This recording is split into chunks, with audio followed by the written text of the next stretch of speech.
Hello.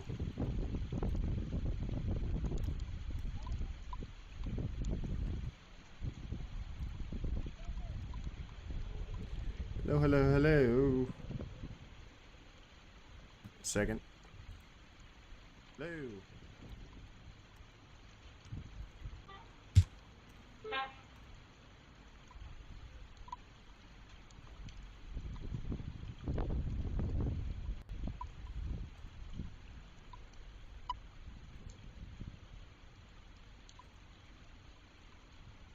There we go.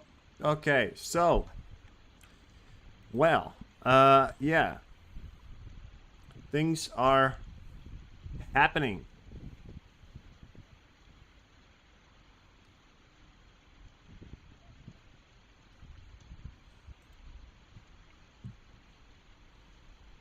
Okay.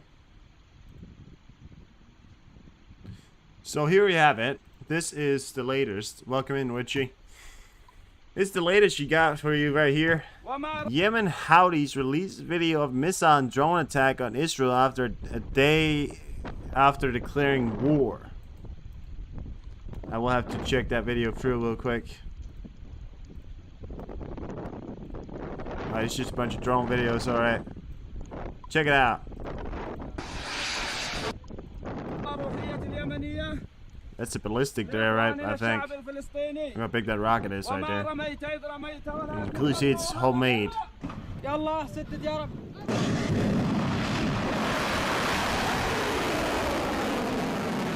Very homemade. There you have it. These are actual footage of them shooting it off.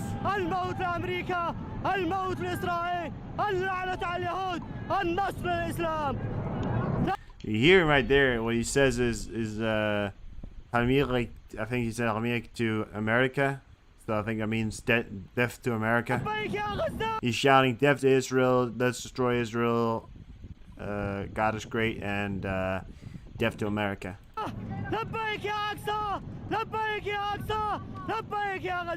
don't know what he's saying there.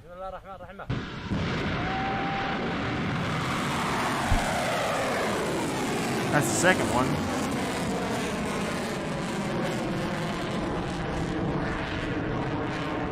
Yeah.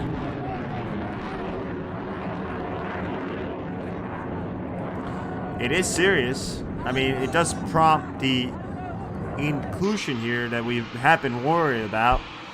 Of course, I think one of the things that we have been worried about a lot is the further. See, they actually have that flag up there. But of course, the further developments of this war, and if other countries were to enter this war, I mean, the Houthi is Iranian backed. These people right here, they're Iranian backed countries. I mean, the whole yearly budget, yeah. Listen, I won't say that that Iran is actively at war with Israel, but they are actively at the moment supplying an army, backing a army or a terrorist organization that is at war with Israel. That's not directly being at war, but it is very close to that factor. These are drones, by the way.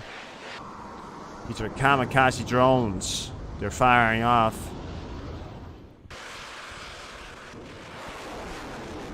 Well, the only problem is their budget is equal to Iranian budget, which is higher and could sustain this for a longer period, but it also means they're probably going to start using all their money, or what is of their money, to go to war, you know, against Israel and make life worse for Yemen people who are, as well as said before, already starving.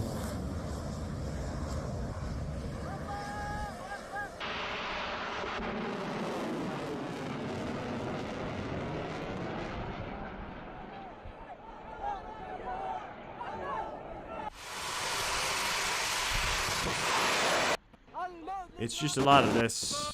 Firing off rockets and blah, blah, blah. But, yeah, you kind of get the image here. Yemen is at war with Israel. Official statement is Yemen Houthis released videos of missiles and drone attacks on Israel a day after declaring war. Israel response is something we're still going to have to look for. I believe they have responded, or are responding, or possibly counting on responding, right? But yeah. The Israeli Defense Force has announced that at least 317 IDF soldiers have been killed since the beginning of the war on October 7th, making this now the deadliest conflict for Israel military since the first Lebanon war between 1982 and 1985, during which the IDF lost roughly 657 servicemen. Yeah. Do I think they're going to lose more? Absolutely. Cannot not do that.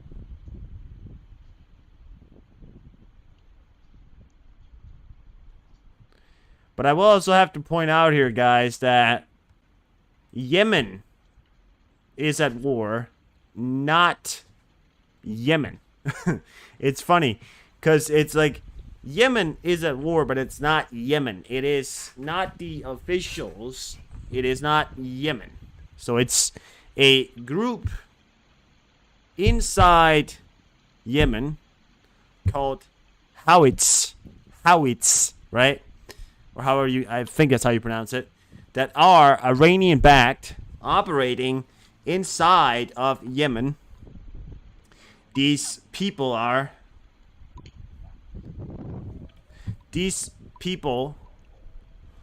Iranian-backed militias. Terrorist. It's a terrorist organization that operates inside an already unstable Yemen territory. Yemen has been at a civil war since 2014. It is not a stable government. It is a failed state. That's what they called it. That is what it's called. Yemen is an official failed state. They don't have the centralized power. Well, they do, but they don't, you know, it's not really, existence isn't really a thing they have, right? So, it's important to point out that when you say Yemen is at war, Yemen is not directly at war. Houthis is at war. A group working inside of Yemen. However, Yemen, the authorities in Yemen, are supposed to have let this happen, which is because can't do it the same way we did Afghan or Iraq. It did no good. Well, yeah. I mean, that's, you know, debatable. I think we didn't win Afghan. No, but we did take out a lot of people that didn't deserve their life. I think that's something we did. But, yeah, I mean, we're certainly going to have to rethink our strategy, you know? Boeing BC-135R, that is the official, that is right there. That's the nuke sniffer for you right there.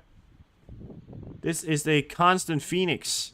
It has a wrong picture. They put a picture of a Stratotanker up. It's the wrong picture. But this is the picture. This is how it looks like. A Boeing VC-135R. It could actually be that one. It could be the other model there. But it's called the Constant Phoenix. It is a nuke sniffer up over America right now.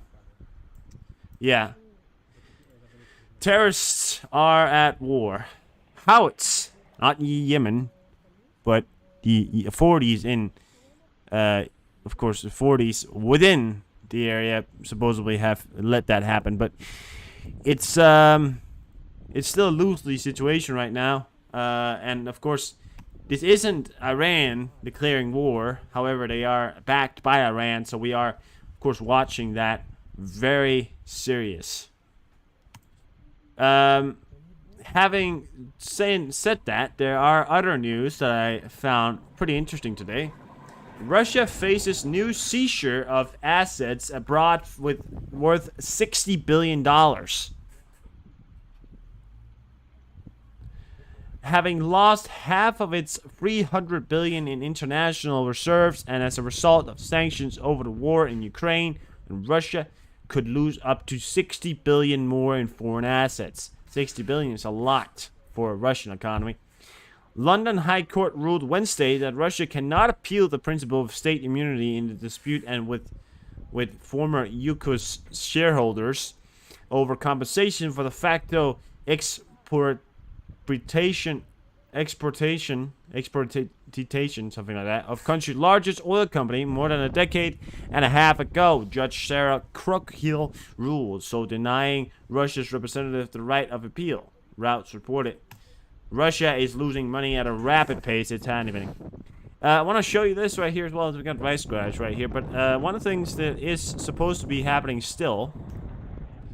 Yesterday, I reported to you guys that the IDF forces were here.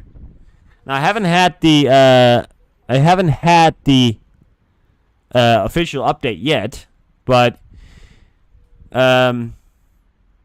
the Israeli forces is not far from splitting the Gaza Strip in two pieces and surrounded Gaza City itself. Yeah, and this is where they were yesterday. Now, you can see this is the controlled area. This is the area they officially control. This is the area they're fighting over operational areas, meaning pretty much it is Israeli operational controlled area that they're operating in at the moment that we're talking right now.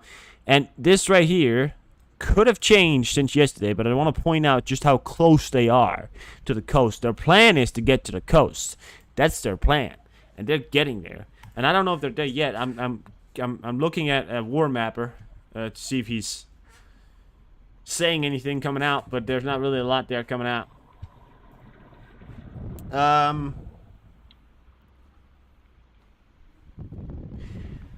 More attack on U.S. bases in Syria. The Al Tafan military base used by U.S. forces in southern Syria near the border with Iraq and Jordan has reportedly just been targeted by Iranian-backed militia with 2 kamikaze attack drones. This is now likely the 4th attack on American troops in Syria within the last 12 hours.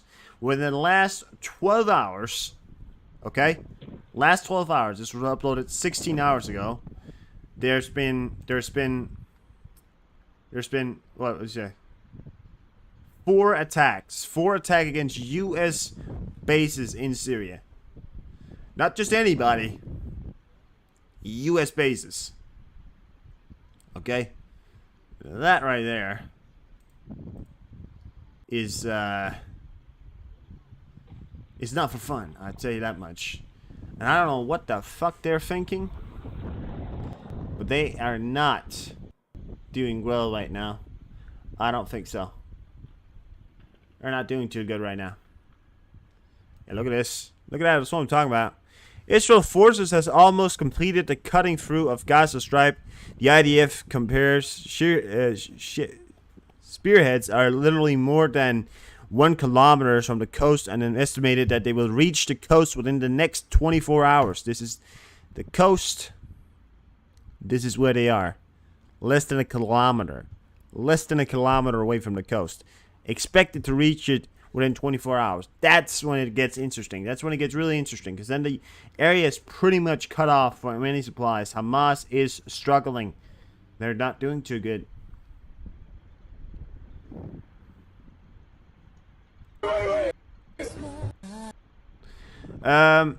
Macron arrived in Kazakhstan and will also visit other countries of Central Asia, and Russia worries that the West is taking away its friend from route. Oh, right, Macron's Putin's friend, right? Yeah. Yeah. Furthermore, something interesting happened today. I want to show you the video here. Not only did this happen for some reason, but I don't know why, but this is in Russia, and as officially said right here, a powerful eruption of Kilunchynsko, something like that, volcano in Kamchatka in Russia, a giant erupt ash to a height of about 14 kilometers, severely strong ash emissions has already occurred. The volcano was assigned the highest red aviation hazard code, and ash falls occurred in Seville. So, look at this. This right here is in Russia. This right here is in Russia, guys. There has been a volcano eruption. Look at that. In Russia. Have you ever heard about the factor of karma? Have you heard about the factor of karma? It's called karma. Not only that, this happened today as well. Even nature doesn't like the orcs. Even nature hates Russia. Yeah. This happened in the Kerch Strait Bridge today. This is the Kerch Strait Bridge. Images taken from today. It doesn't appear the bridge is necessarily dead. Oh, God damn it, dude! Really? Can you? Because this is just this because that thing is down. Sorry.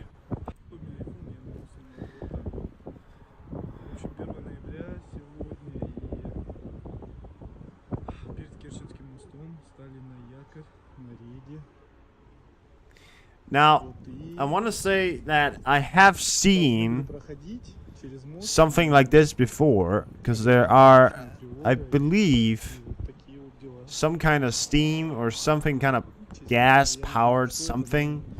There's some kind of vents that are in near the bridge. These things, I think, I don't know if these are direct attacks. If they are, that could be. They look like they were targeted. That is the Kerch Strait Bridge right there. It's smoking. It is smoking.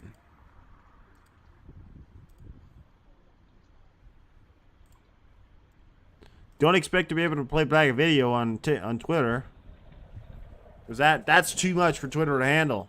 Play back a video. Oh my God. Twitter is such a great place nowadays. It has such a great server. It just works. It's not like if you pause the video, go back a second, it doesn't load. But it is on fire, and I've seen it before. I've seen some kind of like white smoke coming from like a thing like that before. But it's for me right now, it could be something. But we'll have to wait and see. There hasn't been any official statement. Doesn't look like there were any damage to it, but I hadn't got the image from the bridge, which I don't know if we're gonna get. But yeah.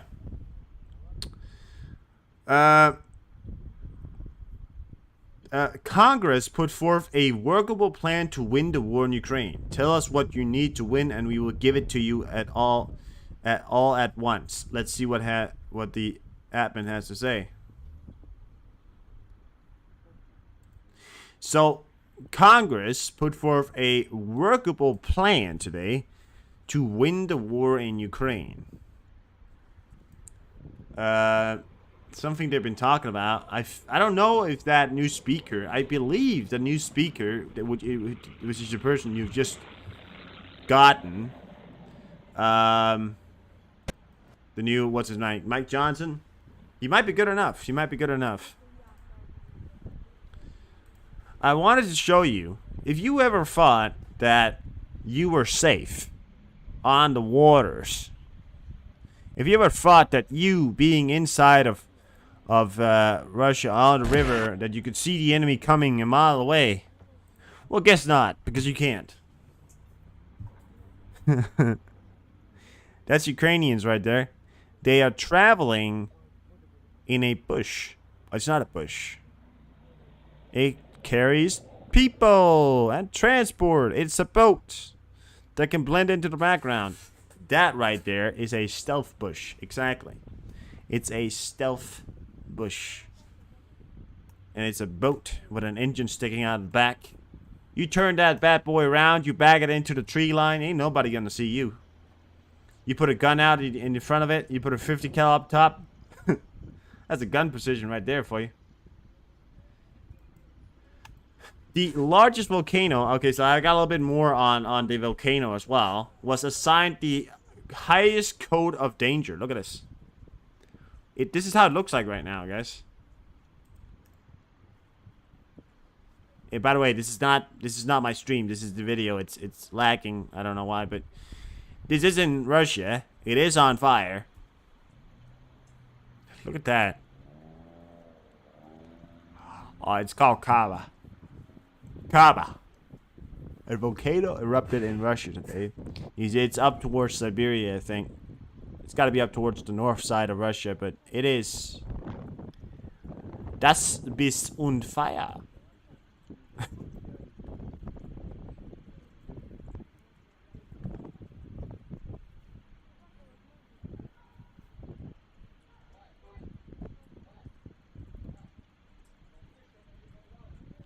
Which is in southern Gaza.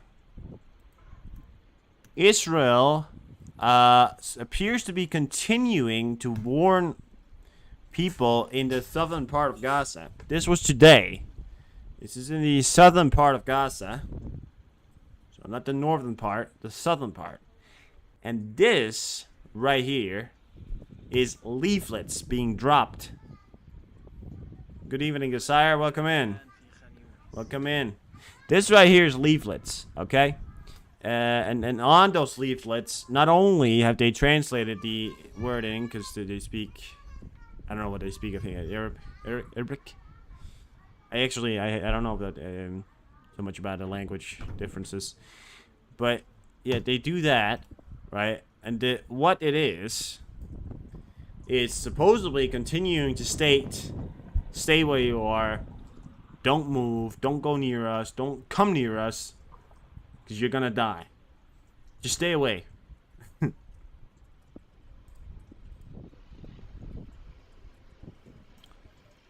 The Special Operation Forces of Ukraine, there were difficult decisions. The SSO commander spoke for the first time about special operation in Sevastopol. Our main task was the delivery of ammunition by helicopters, recalls Viktor Korenchov. But when 10 volunteers come and say, what?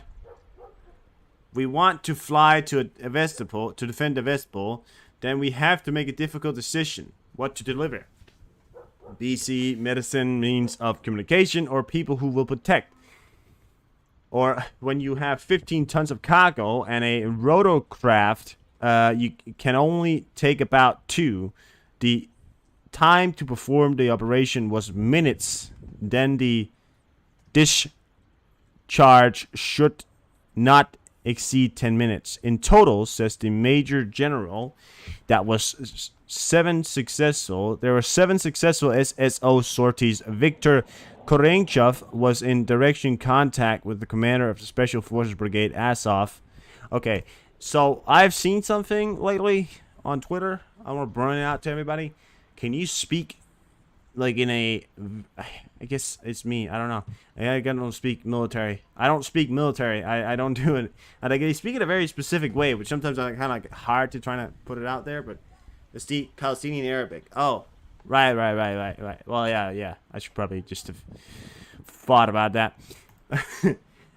So today, I did see some news about that, and I was a little bit surprised about it. I will say that. Here you have it. The UN Human Rights Officer says, given the high number of civilian casualties and the scale of destruction following Israeli airstrikes on Jabalia refugee camp, there are serious concern that these are disproportionate attacks that could amount to war crimes. Yeah.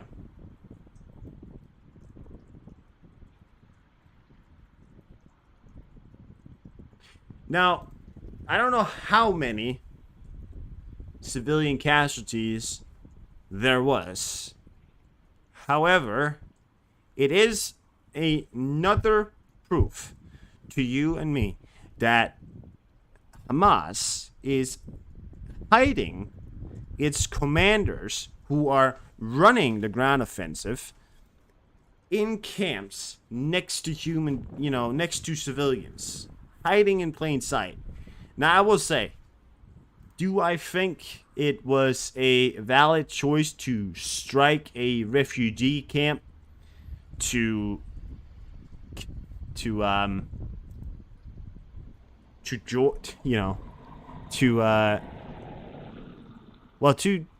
capture something like that, or kill a man or kill a terrorist? I don't know. I don't think so. I think they could have done it in a different way. I think they could have waited. I think the casualties, I think the image it puts out it's unprofessional. Now, I get wanting to kill someone. I get wanting to get revenge. But Jesus Christ, it's a bit, out there. But that's just my opinion. There is an unconfirmed source here. It came out. When did it come out? It came out 10 hours ago, right? And I want to read it to you. Now, I can't claim all this right here, but on Friday, as we all know, Friday 3 p.m. For you guys, or I don't know, for me, I think for in 3 p.m. in Israel time, which yeah. Did it do anything? All talk. Yeah. Oh, UN? Oh, yeah. I mean, UN is completely useless, but that's another point. Hezbollah will join the war. Now, this is unconfirmed, but there's a lot of reading here, okay? According to this post, Hezbollah and Iran have threatened that if the war does not end by dawn on Friday, the Axis of Resistance will be decided to directly intervene in the war, as well as Hezbollah. Axis of Resistance, the Howitz has already declared war. Now, I don't know if the Axis of Resistance is including Iran. It could be. But listen now here. So Mario Nafal, which is a really trustable source here, says, or well, he's pretty trustable, says, I've not been able to confirm this news beyond Vorposte and one other source. However, this is not enough to consider the news to be verified. If true, this is very serious red line that will turn the war into a regional conflict. The axis of resistance includes Lebanon, Hezbollah, most powerful, right? Hamas, of course. Yemen has already declared war. By the way, the Yemen howitzers, right, or the Iranian-backed howitzers that are engineered, maybe? What? What are you talking about, Godchild? Yemen howitzers, Syria, Iraq, Shia militia. One of the axis of resistance, no, actually two of the axis of resistance, right? Hamas and Yemen's howitzers have already declared war. They are at war with Israel. That's confirmed. Lebanon, the Hezbollah forces are continuing to strike. There has been numerous things about this. So it's, yeah. If this news is true, there would be the most concerning development since October 7th. We continue to work on verifying this information and will update accordingly. Hezbollah released a teaser today in anticipation of their leader's speech on Friday. I swear to God, if that motherfucker comes out on Friday and goes, God is with me, God, or doesn't talk anything else than that, and we all just waited for nothing, I would be fucking fuming. Okay, we have some updated numbers here. I want to give you this. So confirmed Israeli death toll is 1,218, 331 of the Israel Defense Force soldiers, 887 massacre victims, over 140 bodies still not identified. Some may be terrorists, 28 Israel still missing, 240 abducted to Gaza. So about close to 1,500 is unaccounted. Well, some are dead and unaccounted for, and in a serious situation, right? Over the month of October, Ukraine has successfully reclaimed approximately 50 square kilometers from Russian forces. This means that Russia currently occupies a total of 17.84% of Ukraine. Cool.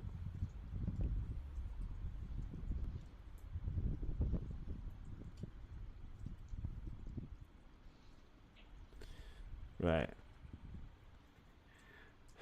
Pope says, the Pope, the man, the Holy Pope, right, says that the two-state solution needed for Israel and Palestine. Oh, says that two-state solution is needed for, right. Coexistence. It's good business.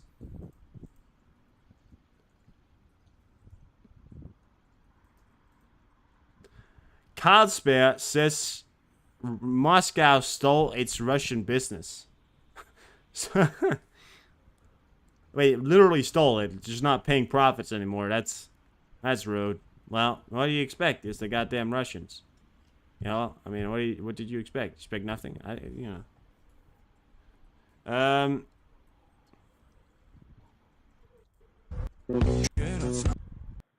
Yeah. Still a lot of riots happening across the countries here. A man in Ireland dressed up as a Hamas soldier for fun, which a lot of people were not really happy about, but that's what ifs.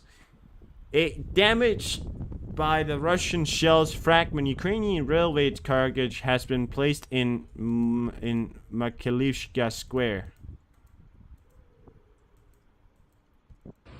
Oh. Want to see that?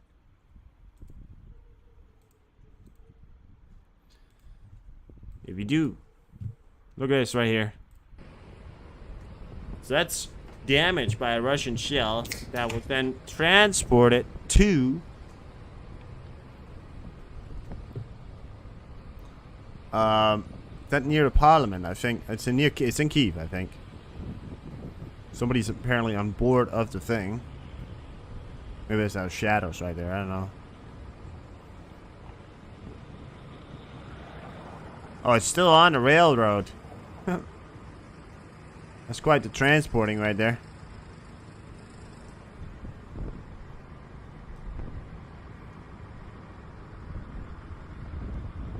Apparently it's supposed to stay there as a sort of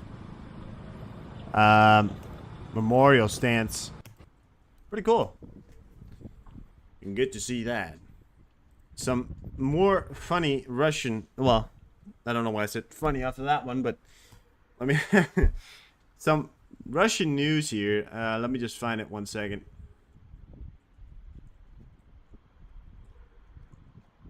I have reposted it.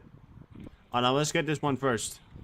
We have actually got active footage of Joe Biden walking in the streets of America.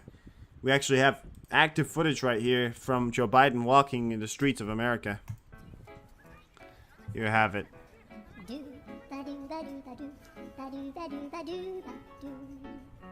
Oh, gotta get your ass up. Come on, Mr. President, come on up. Yeah, alright.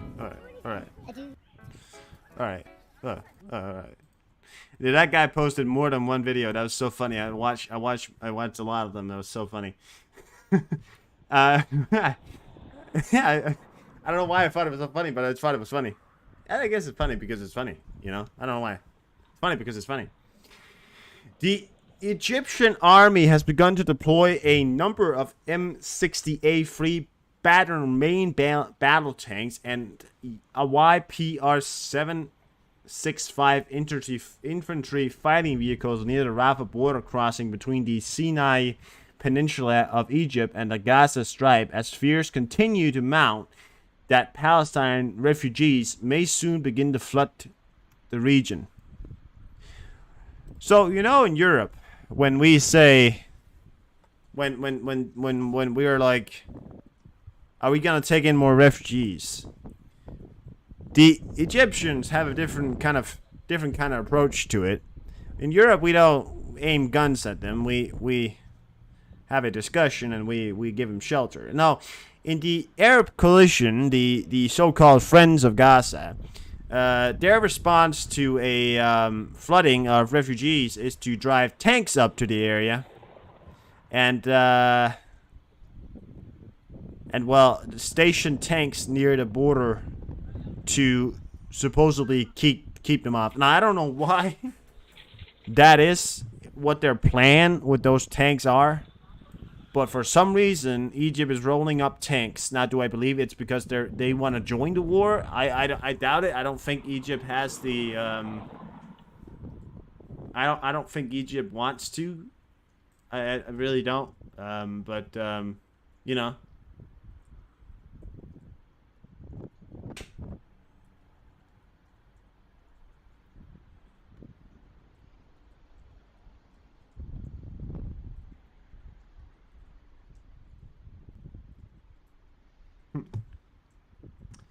Commander-in-Chief of Ukraine Armed Forces warns about fake messages sent on his behalf on social media. Oh. Watch out for fake news out there, gentlemen. Please. I'll give it extra candy for that. Yeah. Yeah, how do they know?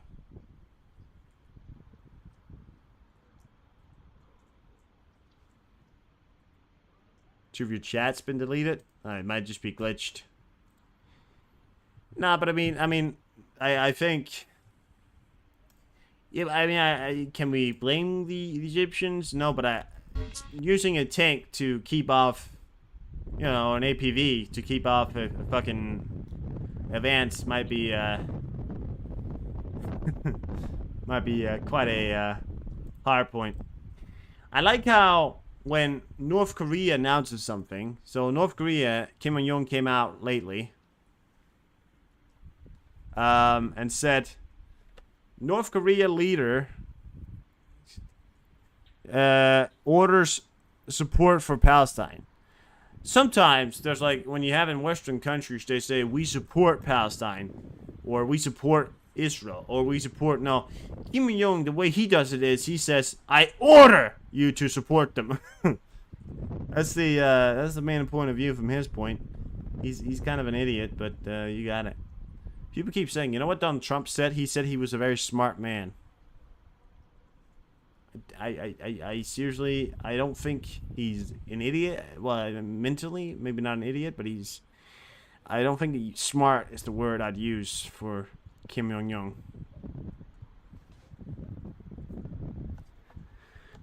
After negotiations between the United States, Egypt, and Israel, the Egyptian government has approved for 96 Palestinians who are severely wounded to be moved tomorrow from the Gaza Strip to advanced trauma centers in the northern Sinai Peninsula, with more and more injured Palestinians expected to arrive over the coming weeks, as it's soon expected to reach thousands a day once Egypt is able to medically care for them. Yeah. And we are working with limited resources down there in the Middle East, you know. In many of the countries that are taking in some of those people there, working with very limited resources. It's funny because Egypt is the one working with less resources. You have people like Saudi Arabia, Qatar, people who are very much a much richer country and has much more space, or at least has the facilities to maybe contemplate these civilians here. I mean, it's not like Egypt doesn't have the space. It just doesn't really have the... I don't think it has the facilities, but I feel like Saudi Arabia, and anything, has the facilities to do it so, but they're not going to do it.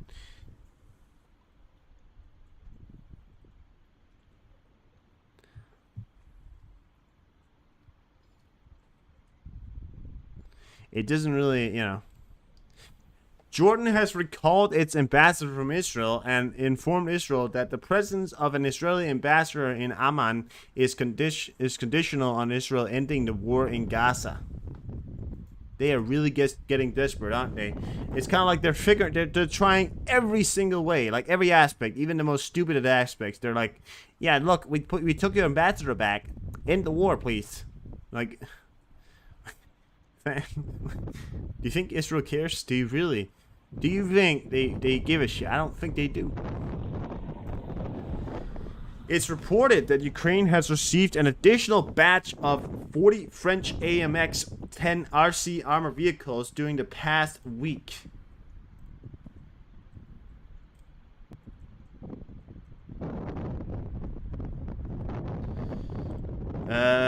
Yemen howitzers. Okay, thank you. Yemen howitz rebels will release an important statement shortly. It comes directly from the guy you heard talk yesterday.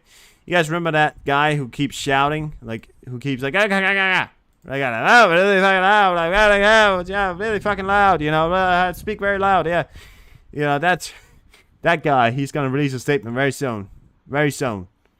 But these tanks right here, they look a little bit like, I've seen it, they actually look a little bit like something I've seen before, but they are six wheels, and they move fast. They are very fast. They're quite the fast imposers.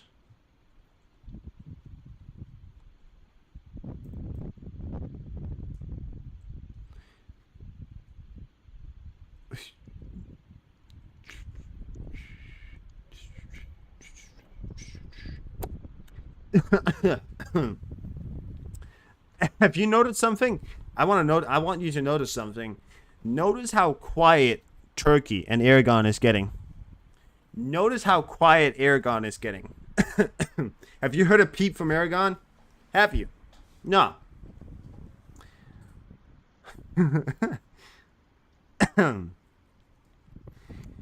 North Korea plans to provide help to Hamas. The Jordanian authorities announced the recall of their ambassador to Israel. I read that before.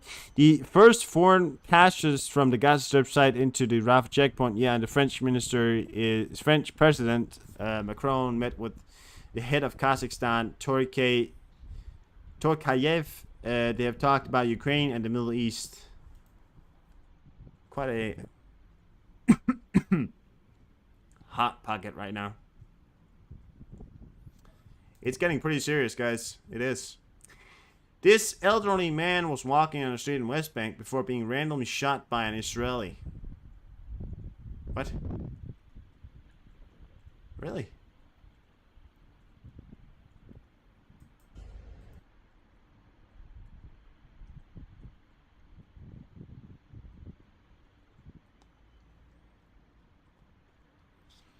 It seems very, I just don't see why. I mean, yeah, fair enough.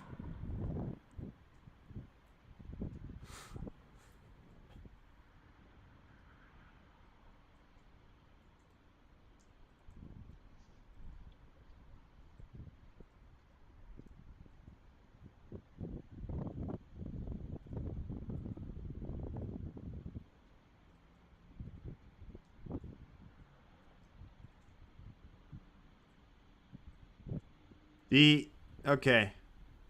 Senior Hamas political bureau member Ghashi Hamad. The Al-Qashat flood operation was a military strategy aimed at challenging the portrayal of the Israel army as invincible, with no intentions of target civilians. Really? No intents of targeting civilians. Well, maybe then you shouldn't have beheaded the babies. You know, if you just stopped and not, you know, if you stopped at, you know, beheading the baby, I'm sure, you know, sure that people wouldn't have looked at you that bad if you didn't do that. Forces deep inside Gaza. IDF reaches site in Gaza where no Israel soldiers set foot in over 20 years. Army uses precise rockets to eliminate terror squads hiding in the high-rise. Over 10 Hamas drones intercepted in Gaza so far. These are pictures from the inside. Kind of looks like a game to me. I don't know if that's real or not. I think it's real. It looks pretty real. But I'll be honest with you, there's a lot of people that upload videos that they claim to reveal. Many of them are old or is from video games.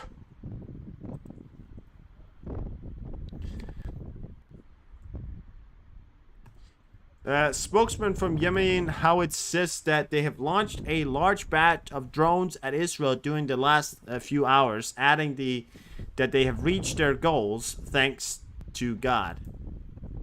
Oh, they've reached their goal now. Yeah. This is the same thing with the Middle East every single time. They've reached their goal. Now they're gonna stop, right? So they've reached their goals. Thank to God. So we fired off a bunch of rockets. Now we're gonna sit down and we're just gonna wait to not really do anything. North Korea has sent over 1 million artillery shells to Russia, according to Bloomberg. South Korean intelligence report that since August, a total of 10 shipments of shells have been delivered, enough for approximately 2 months of shelling. Additionally, North Korea has sent advisors to Russia on the use of ammunition.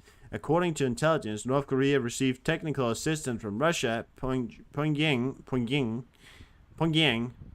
is now in the final stages of preparing another attempt to launch a spy satellite into orbit.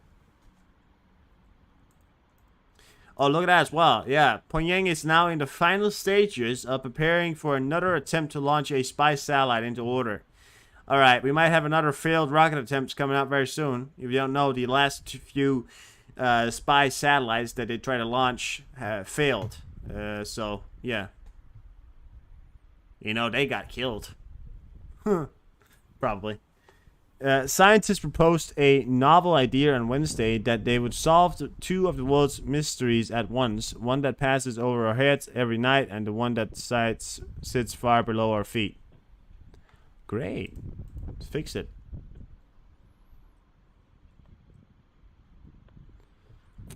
Or the Black Sea Center.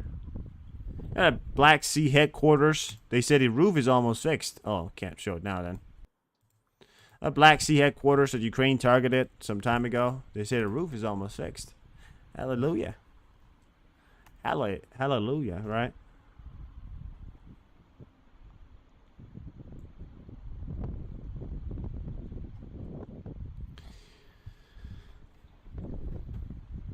U.S. funding to Ukraine in jeopardy. U.S. Senate Minority Leader, Russia, Iran, China think of them as the new axis of evil. Loud voices on both sides of the SL post-Ukraine aid. The path towards greater security for all of us is simply help Ukraine win the war. Important. Right now, loud voice. Well, it's that guy that keeps freezing when he's talking. Yeah. I mean, I don't know if it's on jeopardy. It seems like Mike Johnson, the new Speaker of House, seems to be working with Biden on some issues, but yeah.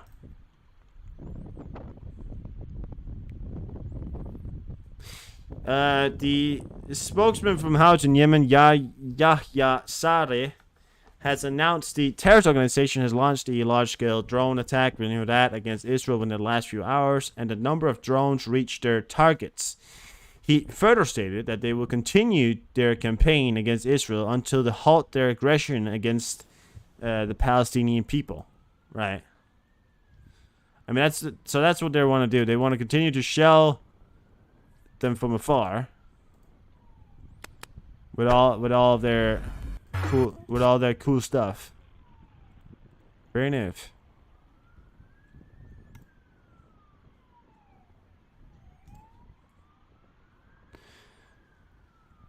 Uh, 15 hours ago, Taiwan detects 43 Chinese warplanes around island. Oh, look at that. The Taiwanese detected about 43 Chinese warplanes earlier today around the island. A lot of stuff happening today. Continues to happen. I think what we're most waiting for right now is a statement that's going to come out on Friday from the Hezbollah leader, or the Lebanese, or whatever he is, kind of guy that's going to tell us what... he's going to tell us what they're going to do. I mean, supposedly, I heard from a source claiming that they said that the Axis of Resistance could declare war on Israel if the aggression did not halt by Friday, which is very unlikely. But that's only some we don't have it, yet. It's been unverified. We'll have to keep an eye on it, but yeah, they are reporting something like that. And I keep an eye on it, but things are moving in a drastic measure right now. And do I like it? No, I don't. I don't think I like it. I don't, actually kind of hate it. The United States continue to move transport planes into Europe, as they've done so throughout the last week here in a spectacular fashion. They've moved so much stuff from the United States to right into Europe and through Europe and into the Middle East, and then some stayed in the middle, some stayed in Europe, some stayed in the Middle East, some are staying in the Middle East, some are supplying forces in the Middle East. Are they getting ready for something? Is the United States still moving up equipment? Are they just ramming up their equipment expenses right now? What's happening? I don't know, but what we do know is that of course they're getting ready for a possible regional conflict. The conflict that they're getting ready for is a regional conflict, right? I mean, that's what we're watching. That's what we're monitoring. Things could be happening soon. I don't know, but yeah.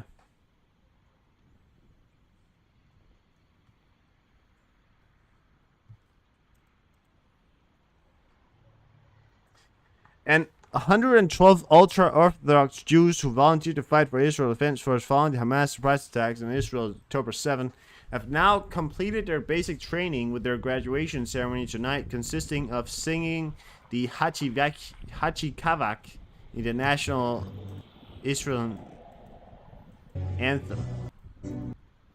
You watched that? So all of these right here are new recruits gonna be sent to the front. Well, probably not the front, but they are certainly gonna be in the. I'll be honest with you. I don't think these people are going into Gaza. I'll be honest with you, because I don't think it would be a smart move for them to put those in. I think they're gonna put some of those, new troops, some of the older troops in, which I think is what they're in. Who's in there now? I think it's the special and the experienced troops, and I think those guys are just to. Well, if anything happens, right?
And there you have it. That is the Israeli forces getting ready to fight. Iran threatens Israel allies. Iran defense minister issued a stern warning stating that the U.S., which support Israel, will undoubtedly face repercussions. He further... Sorry. He further cautioned European countries to be cautious and avoid incurring the wrath of the global Muslim community. Right. Right. The defense minister emphasized that unless the ongoing conflict ceases promptly, Israel and its allies will experience severe consequences.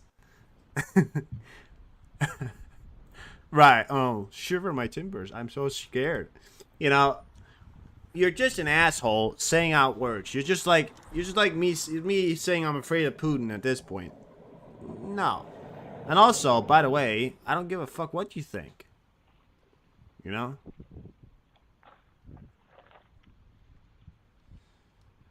don't give a fuck what you think. I also, you say that you're gonna face repercussions fighting against the United States of America. How far-fetched from reality are you? when you say to yourself, we can take on the United States of America, you guess where America has bases? America has bases here, here, here, here, here, here, here, here, here, here, there, and there, and there, and not, well, not in Afghanistan, obviously not, but they probably have to have them, not, I don't know, but Pakistan, no, probably not. But they certainly have it on all of these sides right here. Jordan. It's up here, I think. Turkmenistan. Yo, say to me you want to take on the United States. Is that, you know, tell me that's what you want to do, then fine. Go ahead.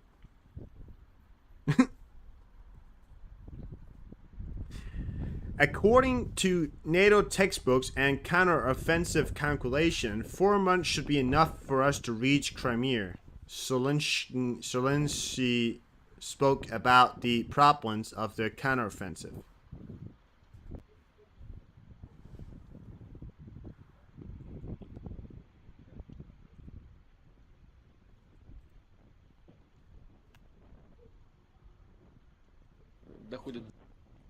Putin jokes sanctions are the best. Less chance the bed bugs will export to us from European cities.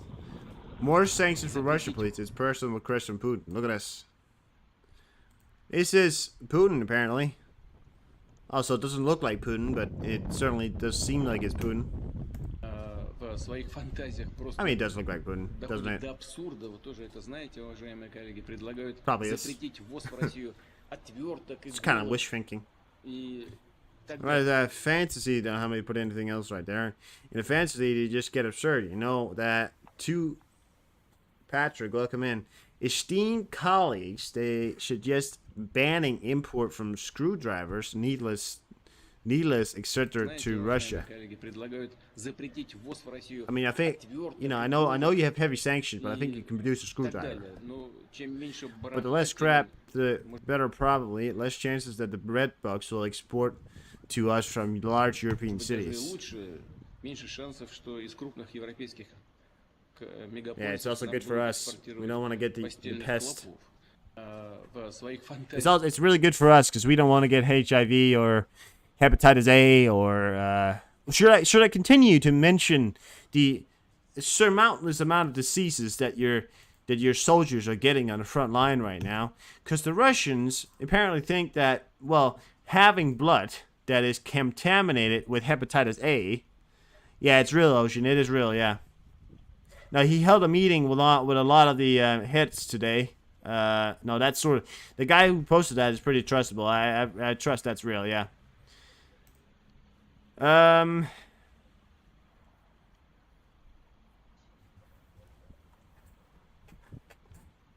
Okay. Biden and top aides have discussed the likelihood that Netanyahu's political days are numbered. The president have convened their sentiment to the Israel prime minister in recent conversation. You know, what's funny to me is Putin keeps talking about this idea of like Ukraine bringing diseases or something like that being a disease in itself, right? Less than a month ago, the Russians had an outbreak of hepatitis C. How did they get hepatitis, not C, sorry, A? How did they get hepatitis A? Good you ask. They got hepatitis A because they had blood given to them. You know, the thing that they had to, you know, put it in Netanyahu. I don't care. Just, you know. I just, you know. I think I'm just gonna. You know what I'm gonna stick to? I'm just gonna say the Israeli prime minister. That's what I'm sticking to. But the Russians were given blood contaminated with hepatitis A as their sort of replacement blood. The blood they were given if they're shot. You know, they were shot. They were getting medical care. In that blood, it had hepatitis A. How the fuck do someone fuck up that bad? You know. I missed some important first hour. Well, some things, Freddie. You know, Yemen's Houthis, the Iranian-backed militias operating within Yemen, has declared war on them.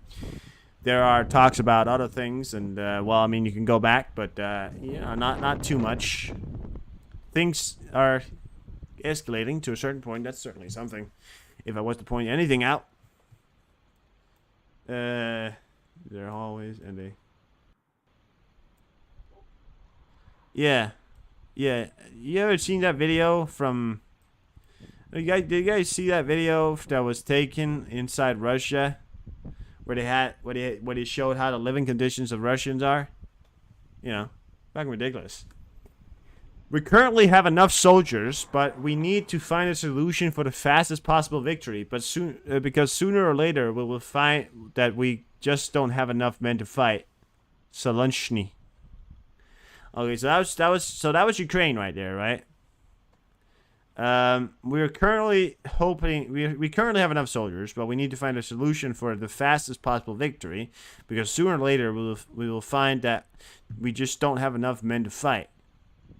And I think this statement is right. That's what Russia is hoping for, and unless something changes, this will be the biggest problem Ukraine faces.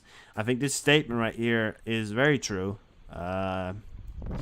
Because I think that is the real problem. No matter what you say, you can't change the factor that Russia has more people and will continue. That's just how the way the Russians are.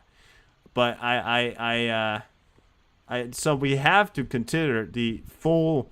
I think at this moment in time, I think we have to focus on the continuous support of the Ukrainian, especially because the shorter amount of men you have, the more men you need. If the more men you need, then the less experienced they're gonna be, because you have to get them further up there, and then it's a whole thing right there. But you know, it happened to the U.S. Army during World War II. I mean, have you ever watched the movie Fury? You know, you watch the movie Fury. In Fury, there is a real situation there where a typewriter, a person who was trained to type on a typing machine 60 words a minute, not a soldier, not somebody who was trained in shooting, didn't even know how a gun worked. All of a sudden, he was shipped off to fight in a tank. Now, although Fury is not exactly completely based off a true story, it is based off events, I believe. Like it, obviously during the World War II. And something like that happened. It did happen. You know, it did lead to some things. You know, I think sort of learning off each other. But it also just proves, even though you're the best army, even though you have the most equipment, even though you have blah, blah, blah, you know, it's just like that. At a certain point, you get to a point, if the war drags on for too long, where men who fight in these front lines, you know, you can continue to supply as much weapons as you want. The biggest problem is the manpower. I think the toll on the mind of Zelensky and the mind of other Ukrainian officials, the more men they throw at it. Now I'm not going all pro-Russian here. Don't worry. You think it was turn of the century if I went to go pro-Russian, right? Yeah, no, but yeah, I think we have to take a look at it. I don't think it's an impossibility. Just an hour ago, Iran Supreme National Security Council affiliated, they know Hezbollah involvement in war is certain. For Israel and Netanyahu, or whatever his name is, the Israeli Prime Minister, Benjamin, I'll call him Benjamin, who remember Israel heavy defeat in the Second Lebanon War. The behavior of Nasrallah, leader of Hezbollah, in recent developments is an example of calm before storm. They know Hezbollah involvement in the war is certain, but they are unaware of its timing, nature, and this mission. When an Iranian, the Supreme National Security Council affiliate, comes out with statements like that, you know, these guys are the ones who are sponsoring all this bullshit right here. They're the ones who are affiliated with all of it. When they come out with statements like that, you have to wonder, what the hell does that guy, who we know who's going to talk on Friday at 3 o'clock. What the fuck does he have to say? Because what I'm wondering right now at this point in time is just how fucked up is this all gonna be? You know? How fucked up is this all gonna be?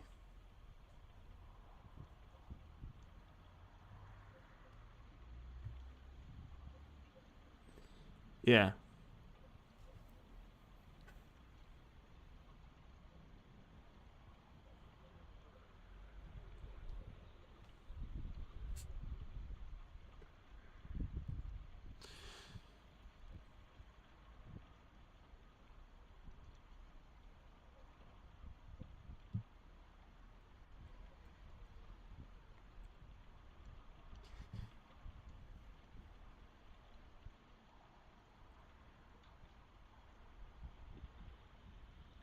It's about getting there. It's certainly not a fun time right now. Egypt opened the Rafah border crossing for foreigners from Gaza. In addition, a number of ambulances from the Egyptian side entered Gaza to take seriously injured people from hospital to Egypt. Yes. فإذا هذه المشاهد التي تأتينا مباشرة من داخل معبر رفح البري لخروجه هو مفتوح في جانبه المصري ربما read that earlier today because this is people that have just been their lives just been taken away because of what Hamas does and did. Their lives gone, the life they had. I mean, did they really have a life that much? I don't know, but they had a life, certainly. But, I mean, it's taken away because of what Hamas did. They claim to fight for the people of Gaza, but it's like, these people don't fight for anything. They fight for themselves. That's what they really do.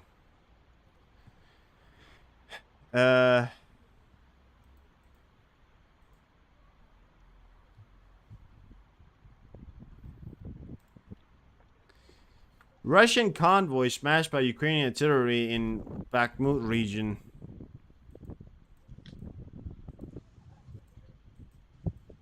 I want to show you that video because I like how they paint C on everything. Look at this. C on everything. Everything they have, they paint C on just so they know who it is. It's fucking like, it's like the Nazis. It's like the Nazis. Don't get it wrong. It is. They paint the Nazis. They were famous for painting that goddamn swastika everywhere, right? And that was something. They were famous for painting that goddamn swastika everywhere. That same thing. Same thing there. They paint that C. Not C. Set. My bad. I kept saying C. English. Set, not C. My bad.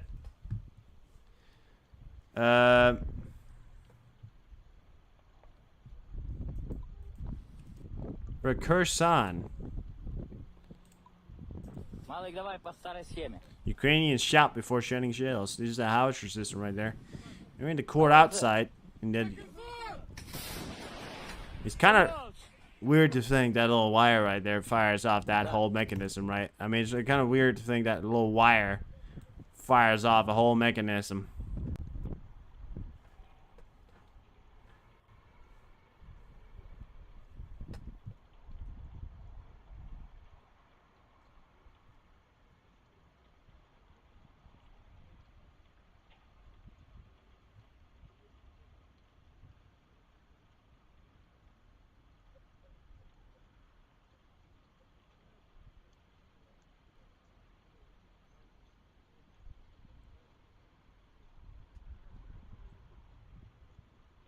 I think some people are saying, oh yeah, but Ukraine has a service pool of like 15 million men. That's true. Of course they do. In a certain sense, but then you have to say how many of those are disabled, how many of those are unfit for duty, how many of those are blah blah blah. I mean, eventually you're gonna get down. I think in eventuality, they may have 10 million soldiers to fight on the front line. I don't hope it gets to that. But, have to keep an eye on it, of course. The Israel Air Force has dropped 18,000 tons of bombs on Gaza since October 7th. Holy shit, dude. 18,000 tons of explosives. How much? How many tons was there?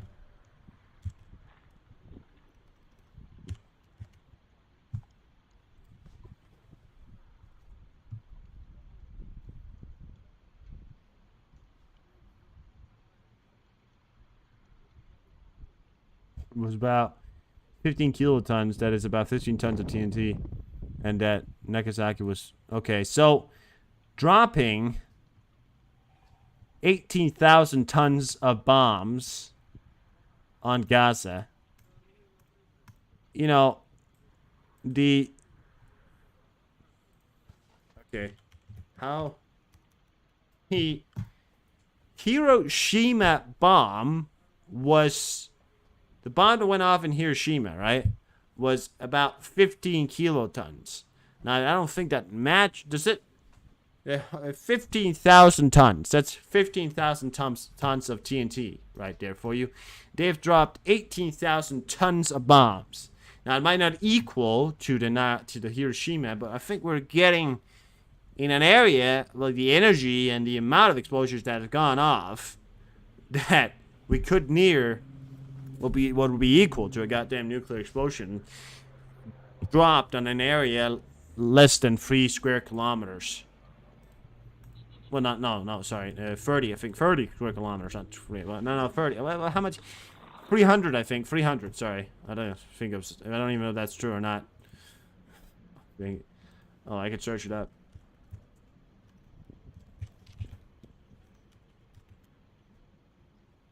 No, I was completely off. It's only 45 square kilometers. There you have it. 45 square kilometers. They've dropped 18,000 tons of bombs on an area that is 45 square kilometers big. Nickelant to that, you then cut that in half, and then you say, what have they dropped on the northern part? And drop 45 and a half, right? So you get, 22.5 square kilometers, right? That's half. In that half area, those 17, maybe 17 or a little bit above 17,000, or above 17,000 probably. I think some of it also is in the southern part, but yeah, you get it. That 17,000 plus above probably has been dropped on an area that is 22.5 square kilometers. It is quite insane. The IDF eliminated 6 terror squads in Lebanon today. Several Hezbollah positions bombed. I mean, it's not like the IDF is asking for it, but it's also like the IDF is asking for it, because they're like, come on, bitches, come on. Come on! I'm ready!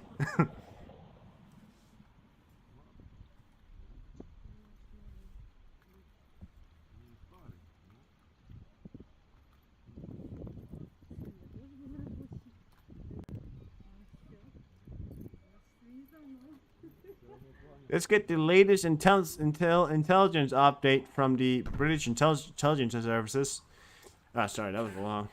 Russia's launched small one-way attack uncrewed aerial system (OVA) UAV have highly likely been one of the most effective nuke capabilities Russia has fielded in Ukraine. Over the last 12 months, it has designed to be piloted over enemy territory, waiting until a target is identified before diving towards it and detonating. Yeah. Lancet are manufactured by Sala Aero Group. Sala also makes the small armed Olan-10 UAV, which Russia often deploys alongside Lancets to spot targets. Ukraine has also experienced success with small OVA UAVs. I thought that was explosion right there. Holy shit. Russia deploys Lancet to attack priority targets, and they have become increasingly prominent in the key counter-battery fighting striking enemy territory. Traditionally, Russia has used small UAV mainly for reconnaissance, which is attack with its attack capability. Lancet has been a step change in how Russia uses its category of weapons. Not a bad shot right there.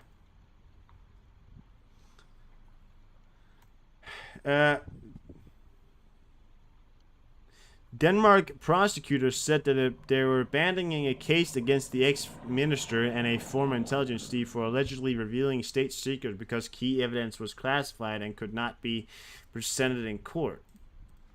Ex-minister. I don't know who that is. I don't know what an ex-minister. I think, or no. Yeah.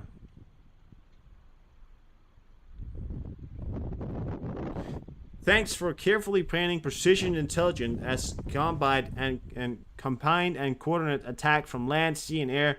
We broke through Hamas' front line of defense in the north part of Gaza Strip, said IDF spokesman Hakkari. Are they at the sea now? Is that what they're saying? Oh, yeah, I'm going to get Trey Yingst up here for you. We haven't had Trey Yingst for his whole show right here, so we're going to see what he has to say. He's got an update for us right here. Let's get him up here. Also, a quick update from the Israel. Oh, thank God. Gaza border. We've heard a lot of small arms fired today. Also, Israeli attack helicopters fired into the Gaza Strip and some rocket fire. But the focus is on those infantry troops that are currently battling inside Gaza. And the Israeli military says that 15 of their soldiers were killed yesterday. A quick update from the Israel-Gaza border. We've heard a lot of small arms fired today. Also, Israeli attack helicopters firing into the Gaza Strip and some rocket fire. But the focus is on those infantry troops that are currently battling inside Gaza. And the Israeli military says that 15 of their soldiers were killed yesterday in the firefights with Hamas militants.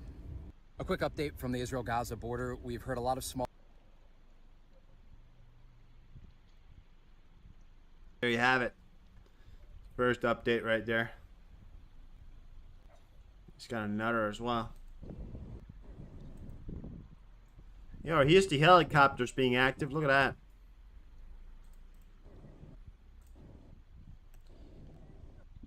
What is it doing? Why is it doing that? Why is it when why is it pausing itself? I don't get it. Look at that. Helicopters are flying off shells, or fires, or flares, sorry. Got one more video as well. Look at that. Oh, there it is. Attack helicopters. Attacking. Being brutal. That's it. There's nothing more from Trey Yingst as of right now.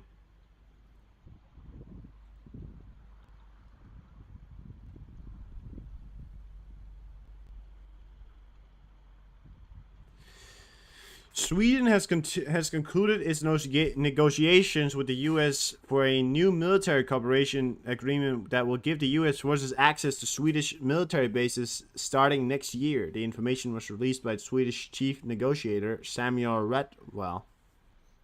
Oh, look at that. You're going to have American forces in Sweden, guys.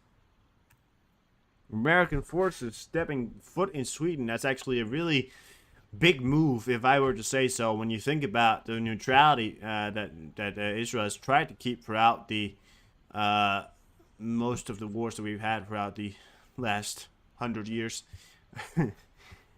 More than 260 Ukrainian civilians killed by landmines since the start of the full-scale invasion. Landmines are an explosive device that have killed 264 civilians in Ukraine since the start of the full-scale Russian invasion, the General Staff of Ukraine Armed Forces said on November 1st.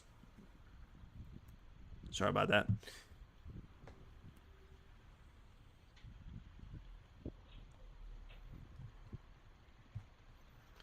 By the way, apparently this happened in Saudi Arabia. Was that? Sorry. Dubai, right? Dubai, yeah.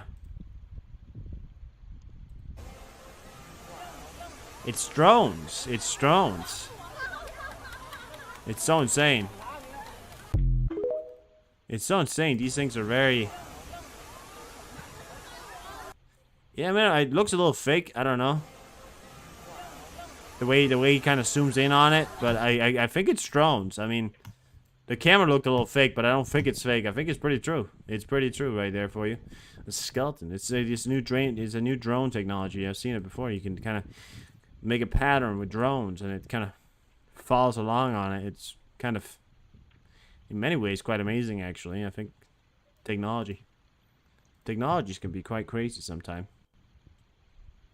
U.S. Yeah.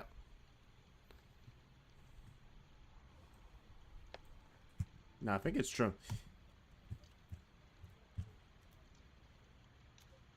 It does look cool.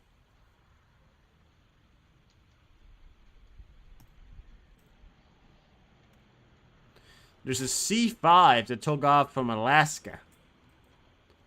That right there is complete utter wowzers.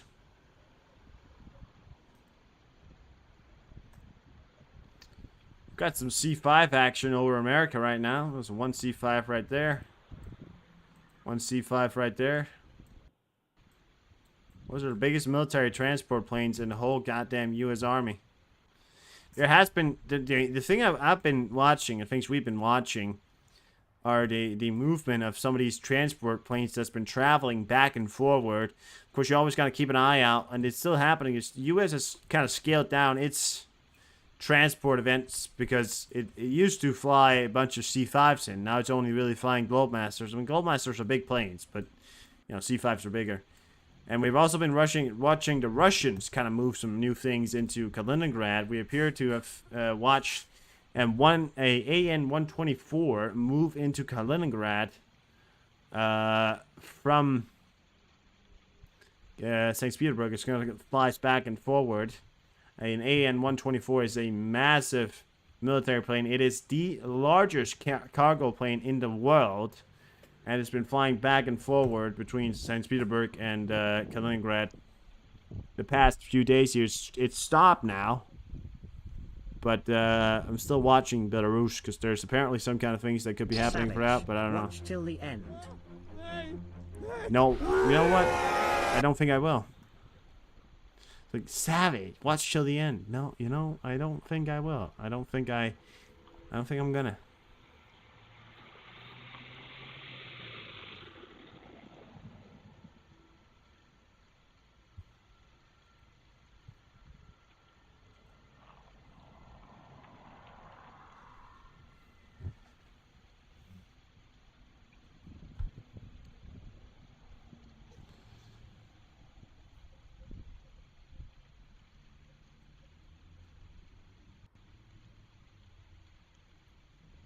IDF commander says his division is at the gates of Gaza City.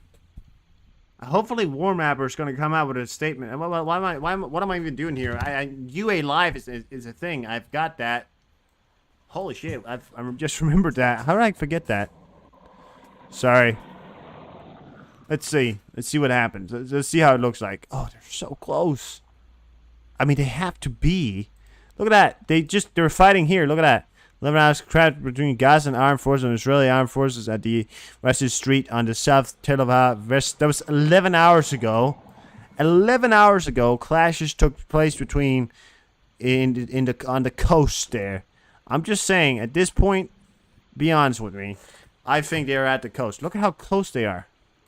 Look at that. Look at this. This is the further movements. This is further from yesterday, and look at that. Look at how they moved from that area there. Look how they moved down. They've not moved a lot over here. It appears this is where they're meeting a lot of resistance.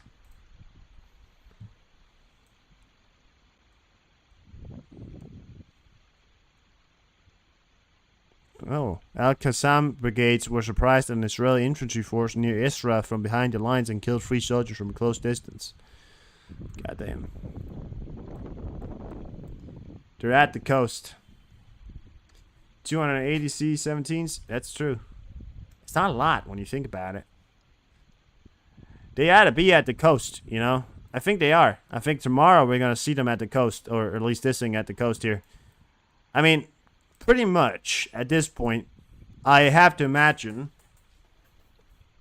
that Israel has cut off the north, has cut off Gaza from the southern part. The northern part of Israel, Gaza is completely cut off from any other area. Yeah, I think that's pretty cool. That's good. It's great. Are we at the full-scale invasion at this point? I don't know, but how far are we away from it? I don't know.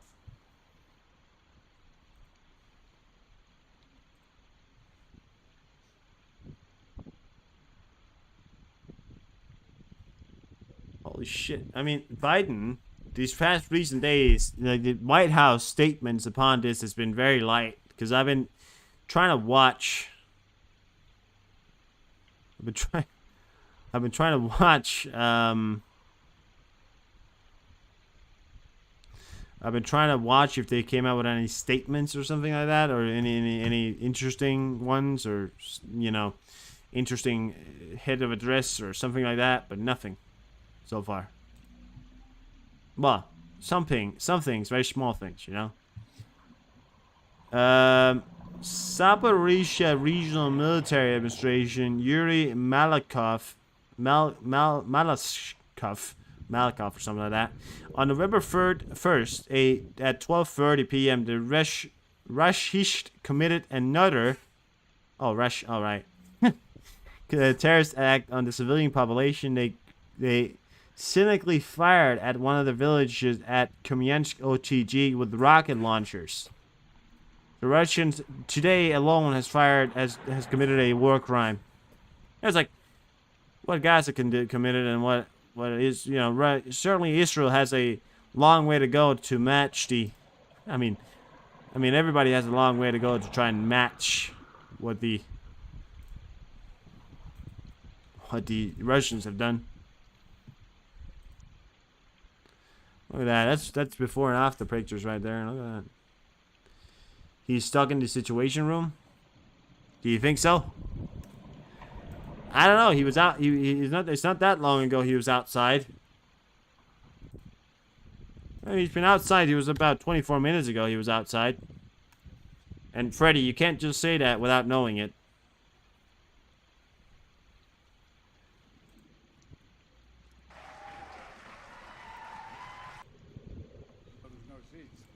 And this was him 24 minutes ago. Or 52 minutes ago. I'm just trying to keep it clean here, guys. I can't state that he's in the situation room if I don't know if he is. Sorry if I came out rude there, but I can't really state it if I don't know it. So, supposedly, you can kind of try and guess where you think the terrorists were hiding. Can you try and guess where you think the terrorists were hiding? Because I can spot it if I were you. I think I could spot exactly where they were. Yeah. Yeah, I think I know. But look at the density. That's another thing about Gaza. Look at the density of the cities and the walls and the houses and the buildings right up to each other. Look at the density of Gaza. It's so insane how dense Gaza is. An area of 45 square kilometers houses millions, which that's quite insane. He's stuck in some poor ghost hell. Oh. Don't tell me about it.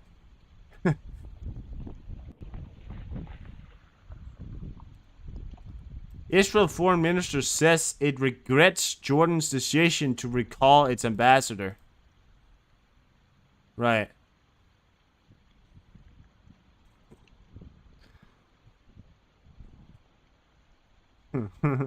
It's like, do you regret it now? Yeah.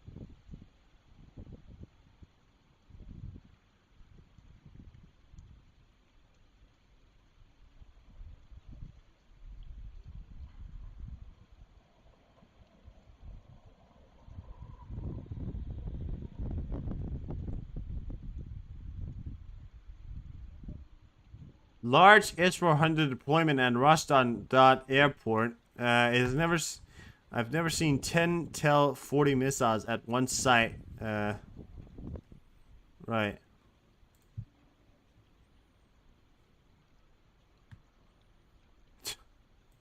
They're saying that's the area in where Rust-on-Don, which is a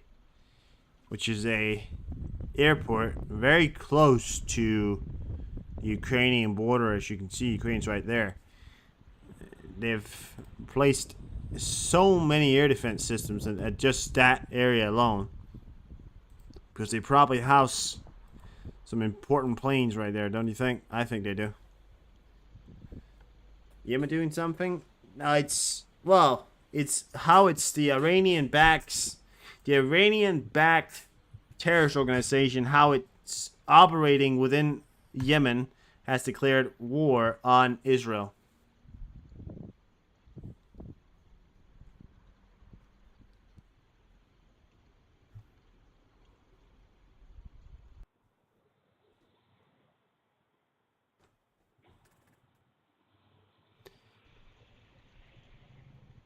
The Russian Minister of Agriculture has proposed to ban the export of drum wheat from the Russian Federation from December 1st to 2023 to May 31st, 2024. Oh, yeah. You know why they did that? Do you know why they banned the export of it? Because if they start banning the export of grain, then they can use it for themselves. Because they're running out of food.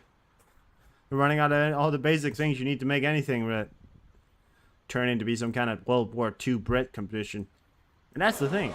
Back in, not that long ago, the Danish forces themselves, they were running around without the ration packs. Now that we have those ration packs, and obviously you eat food sometimes, but imagine going so long back then you didn't have those ration packs. You go back to World War I, that was World War II, running around with some bread in your backpack. You're gonna have some eat sometimes. Well, I even think the United States had some kind of rations, or at least some kind of military food back then. I don't know. Some kind of thing,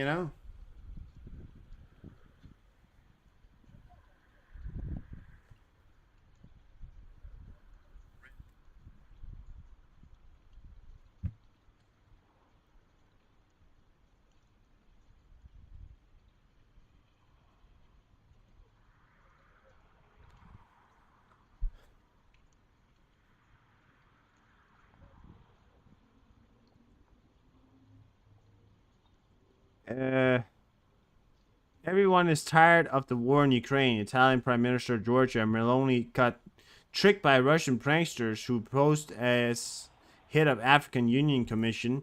The prankster involved the incident as well-known Russian comedians Vladimir Kuznetsov and Alexei Strolyelov, also known as Vovan and Lexus. During the prank, Giorgia Meloni admitted that the war in Ukraine, which is her opinion will last for more than a year, has seriously tired everyone. The Prime Minister also said that the moment is close when it will be necessary to look at a way out of this situation, but emphasized that such a way out should be acceptable for both sides and not violate international law. According to her, she has some ideas in this regard, but she's waiting for the right moment to announce them.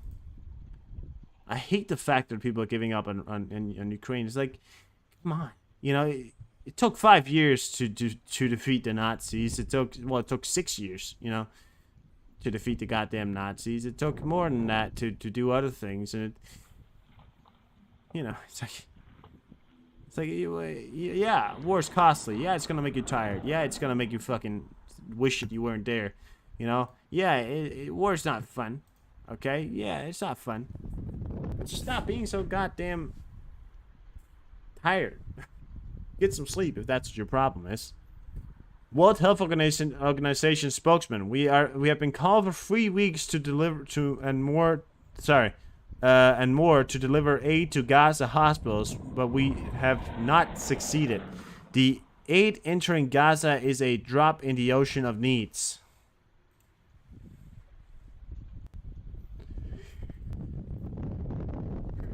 Yeah.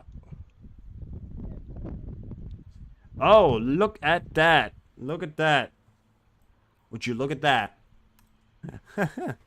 Prigozhin's son becomes the new head of PMC Wagner. 25-year-old Pavel Prigozhin, the only heir to his father's empire, has become the head of PMC Wagner, which has now become a subdivision of the Rosgvardia Portal 52. Russia reported a sighting representative of the regional branch of PMC. PMC Wagner has become a part of the Rosgvardia and resumed the recruitment of volunteers in Perm. Recruitment has been underway for several days, Russian media reported. It is noted that the group will not accept foreign mercenaries who moved to Russia to the Russian Defense Ministry and after Prigozhin's mutiny. This is the new PMC Wagner leader right here. I actually believe I saw him in a video with his dad once. How much did it have? How do you think it was to have had Prigozhin as your father? That must be something, you know. Ukraine doesn't use AMC-10RC as an offensive IFV because the armor is too thin and Ukrainians inside die due to a simple hit. Now it's used as an APC, not going on the offensive for troop carrying. The AMC-10RC. The Ukrainian battle map reported that. What's that from? Oh, it's a... Oh, right. It's a French... Yeah. So, I have my doubts. I know it's fast. That's one thing. I did say it's fast. But I had my doubts about it because I as soon as I took a look at it and I knew it was French, right? I was like, I felt it inside my heart. I was like, yeah. The armor is too thin. And they don't use it for offensive anymore. They use it in the back lines now. They say to launch, I think it was a use to APC, not going on the offensive for troop carrying. That's French-made material for you right there. If there's anything the French has ever been good at, it's not producing war materials. I'm serious. The French, when it came to producing tanks, things like that, you know, they've never been really good at it. They just never have. It's because, look at French cars. Look at how French cars look like. Do you think, honestly, take a look at what a French car looks like, and then tell me you think that any French military equipment is going to be somewhere good. They have a system called the CSAR, the Howitzer CSAR system, which is French. There's also a Danish system, but I believe the French system is also called I don't know if it's CSAR as well or something else, but they have a Howitzer system the Ukrainians are using, which is quite good. But other than that, you know, sometimes I kind of doubt the capabilities of the French. I mean, they have, you know, I think that's hard to say. I think it's a hard statement, but, you know.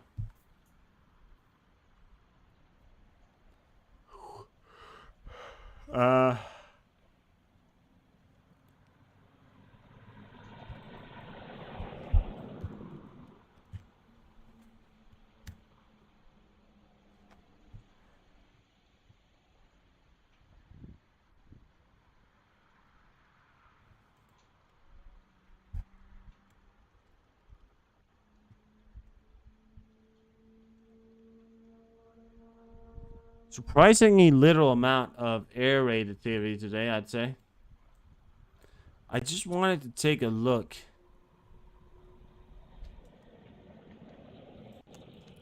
They don't even have any sensors up there. I wanted to take a look to see if there was any change in the air quality, but it doesn't appear so. A little bit down towards Moscow, but that's pretty usual. There has been a volcano eruption up there, if you didn't know. There's been a volcano eruption in Russia today. So there's been some increase. Those things right here, so these are radiation monitoring right here. Some kind of increase, but nothing to report off. So yet, it's in the what I don't like is the fact that it's close to that. What was that? Oh no, it's over there. Sometimes this area seems to be getting up on my nerves. Sometimes I don't know why, but it does have its days. Yeah, air quality seems to be quite good. I was just worrying about if that volcano had affected anything in Europe, but it doesn't appear so.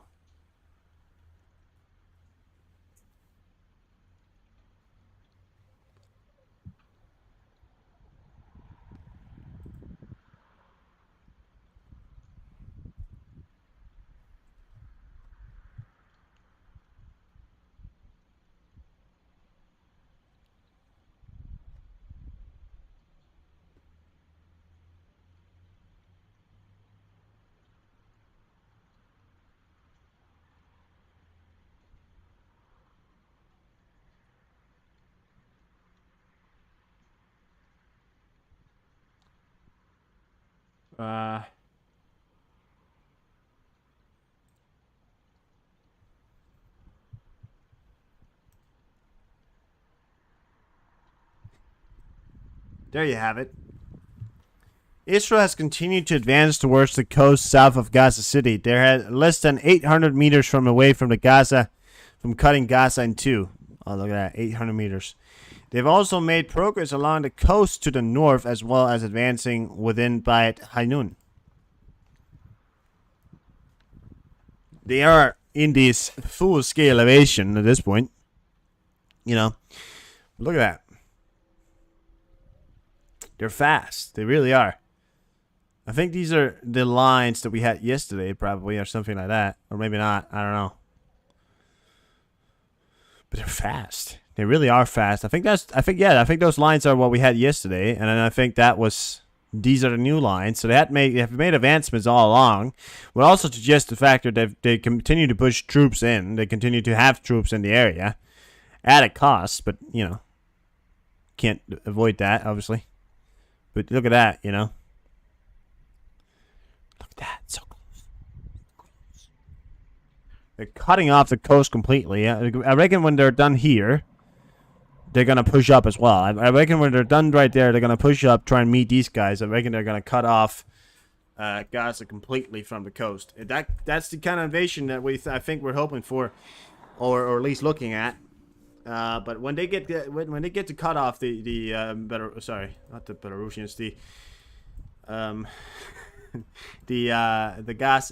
Hamas forces completely, you know, then you might want to start looking into celebrating. I don't know, but you know, they're certainly still doing it with their full might ahead. Full might ahead. Not a moment's sleep. I think those forces on the ground in Gaza, you know. Those Israeli forces on the ground in Gaza. How is it like it, you know?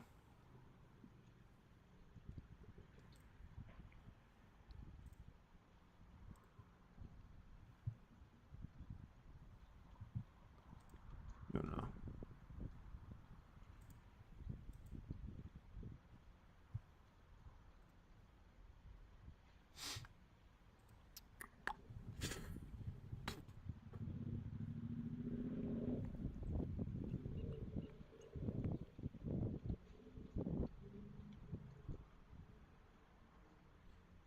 An IDF spokesman said that the ground troops have broken through Hamas front lines of defense. Look at that. Through careful planning, precise reconnaissance, and combined coordination attacks from land, sea, and air, we broke the Hamas front line of defense in northern Gaza, IDF spokesman Hargari said. I think I mentioned that earlier as well, but we can already see it on the maps there. They probably are at the sea at this point. I don't know if they... I think they're going to be at the sea tomorrow. I think what we're going to have to see tomorrow is a updated map where we can see that they're at the sea, hopefully. But as of right now, yeah.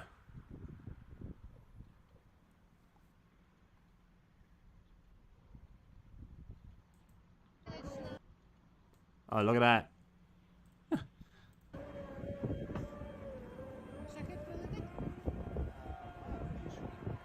I don't want to sit there right. He's shooting it off, but yeah, it's quite a cool thing right there.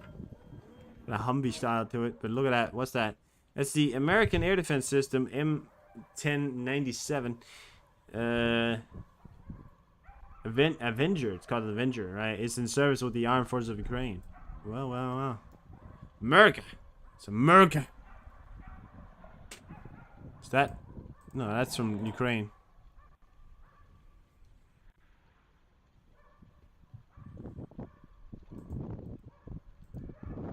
Oh, look at this. The IDF states it located and destroyed a tunnel during the Jenin raid. Yes, in the West Bank. Look at that. Absolutely destroyed. Get destroyed, buddy. Get destroyed.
Jesus Christ.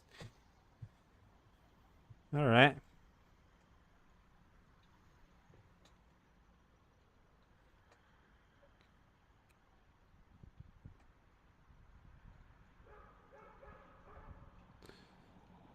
Crimean Bridge right now. Yeah, it's not doing too good. Yeah, not really a lot coming out right now. I think we've gone through a lot of what was happening. I mean, really, what I'm here to give you is the grand updates and that I have given you, mostly. But yeah, ground updates there. Let's get them. Deep state. Let's see deep state. All right, see you later, Ocean. Thank you for stopping by. All right, see deep state's got any update for me?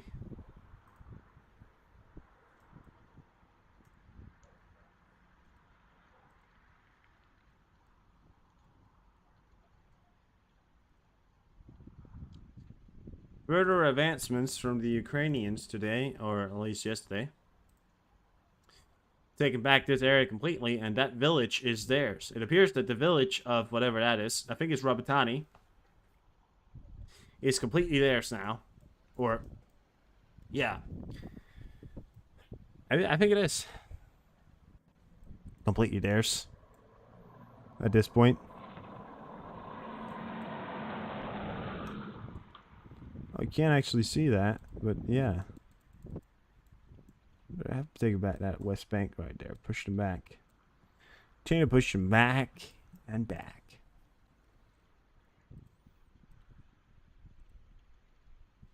Just not a lot of other things. Not a lot of things happening. There is a Polish border guard plane just at the border of Belarus right now. But it had already been there for a little bit. It's heading back now. They fly over there and then they fly back. So there's a United States CM Super Galaxy that is taken off from Adana in Turkey, heading towards the Black Sea, probably turning towards Europe and then maybe home or something like that. We still got that VC-135 maybe up. I don't know. Oh, you got that one. You got the NC. You got the NC up as well. NC 145, I think is aero testing or something like that, or space test. I think it's space conductors or something. There's a lot of special planes up today off the river joint module, but of course they aren't river joints, but they are somewhat in the same family, you could say. Well, not directly, but you know, you need to go to sleep. Thank you, Brian. Good night.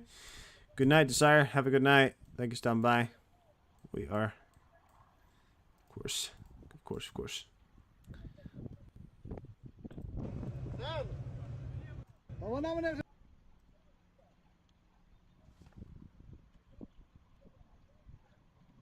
Let's see if there's something he has for you.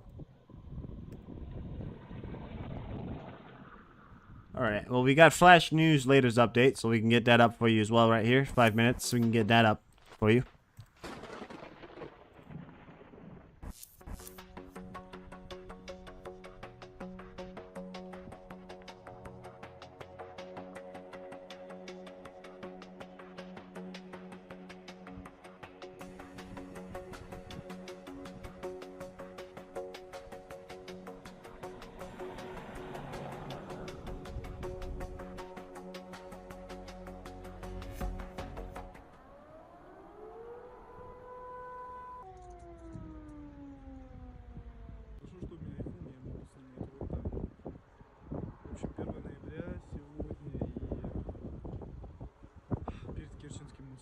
Стали на якорь на рейде. Вот и должны были проходить через мост, но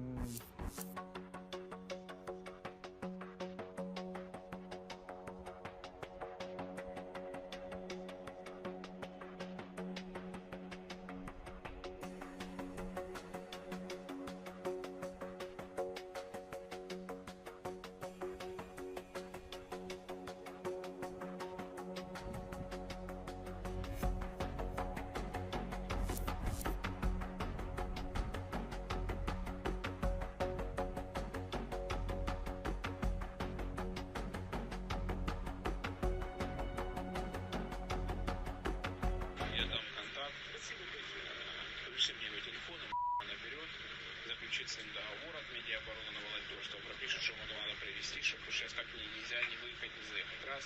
И второе, выезжать туда.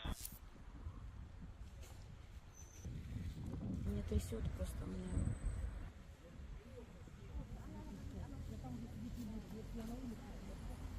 Погибла женщина, и одна сказали... На сауне по неповнолітніх дітей.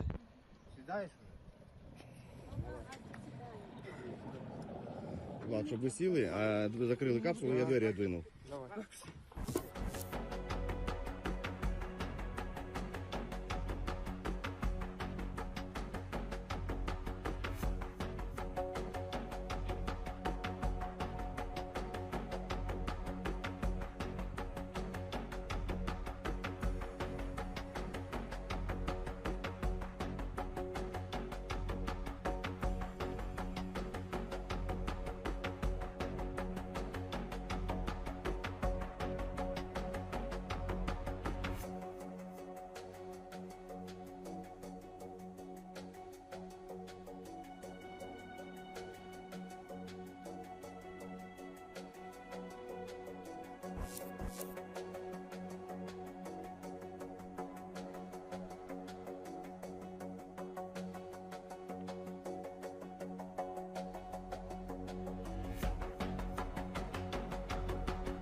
Поселок Ключи, Узкомчатский район.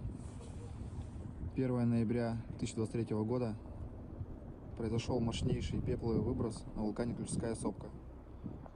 Напомню, самый высокий вулкан Евразии начал вот такое вот мощное извержение.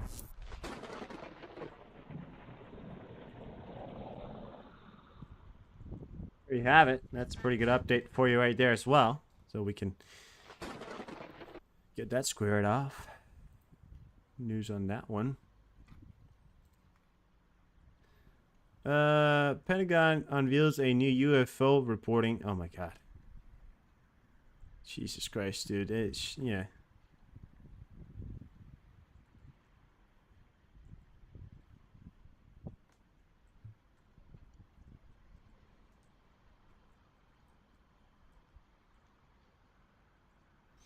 The United States and the People's Republic of China have reached an initial agreement to hold a summit between Biden and Xi Jinping. The parties are agreeing on the details. The White House. Goddamn. All right. Xi Jinping and Joe Biden is going to hold talks. Get some things worked out. Probably.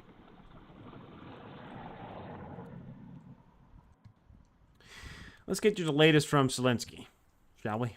Воїнам мобільних. Бажаю здоров'я, шановні українці і українки. Передусім вдячність нашим захисникам неба, воїнам мобільних вогневих груп, українським льотчикам та воїнам зенітних ракетних військ, усім підрозділам, які знищують російську авіацію, ракети і дрони. Минулої ночі збито 18 шахедів та 1 керована авіаційна ракета. На жаль, є кілька влучань, але більшість ворожих цілей були знищені. І, зокрема, в Полтавській області, і Чернігівській, Сумській областях, на Вінниччині та Хмельниччині, в інших наших регіонах. Я дякую за це нашим воїнам. Ми маємо всі чітко пам'ятати, кожне таке збиття – це порятунок людей та інфраструктури. Я прошу усіх українців зважати на сигнали повітряної тривоги та враховувати, що хоч ми і посилюємо ППО, так, як тільки можливо, все ж небезпека значна. Особливо в таких містах, як Харків, як Запоріжжя, як Херсон. В містах і селах Херсонщини, Донеччини, на Чернігівщині, Сумщині. Варто бути уважними і не ставитись до небезпеки легковажно. Сьогодні провів кілька важливих нарад та, як і завжди, селектор.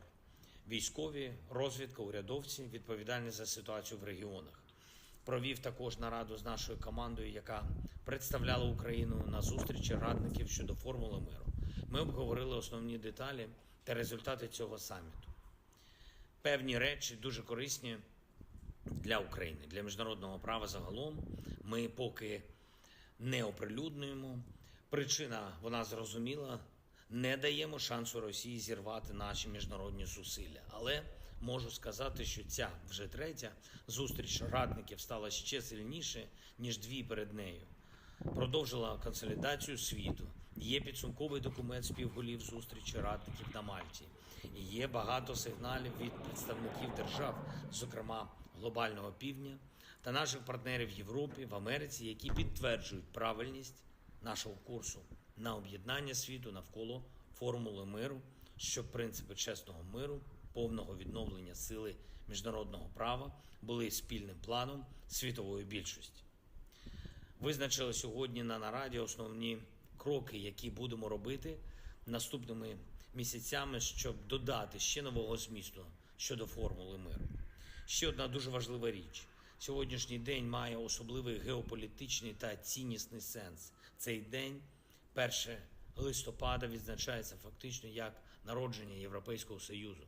30 років тому набув чинності Маастрихтський договір, який заклав основи сучасного європейського єднання. Було багато протидії Європі в єднанні, багато зневіри щодо єдиної Європи. Та й досі антиєвропейська політика є доволі гучною частиною політичного спектру в різних країнах. Зокрема, і в тих країнах, чий єврооптимізм є критично важливим для збереження миру і нормального порядку в Європі та світі. Але Євросоюз вже не один раз доводив, що здатен долати кризи, здатен захищати, здатен зберігати ціннісне лідерство в світі, здатен ставати міцніше, коли вороги Європи очікують від неї тільки слабкості. Ми цінуємо нашу Європу, Європу взаємодії, а не суперечок, Європу людей, а не ідеології, бо тільки таким наш континент здатен захищати і захистити людське життя і в країнах Європи, і в світі. Я впевнений, що Україна зробить нашу Європу сильніше, ніж будь-коли, і ми працюємо максимально активно, щоб не залишилось жодної перешкоди для нашого вступу в Європейський Союз. А також я впевнений, що як би не розвивались події у світі, у інших наших партнерів, і в Америці, і будь-де іще, все одно єдність перемагатиме. Єдність, а не розділення. Єдність, а не заклики до самоізоляції. Я дякую усім за допомогу Україні, за спільні дії у захисті наших європейських цінностей, а також я дякую усім тим у світі, хто допомагає берегти єдність. Усім від Вашингтону до кожної столиці світу, в якій цінують людей та життя. Слава усім, хто бореться заради свободи. Слава нашим воїнам. Слава Україні.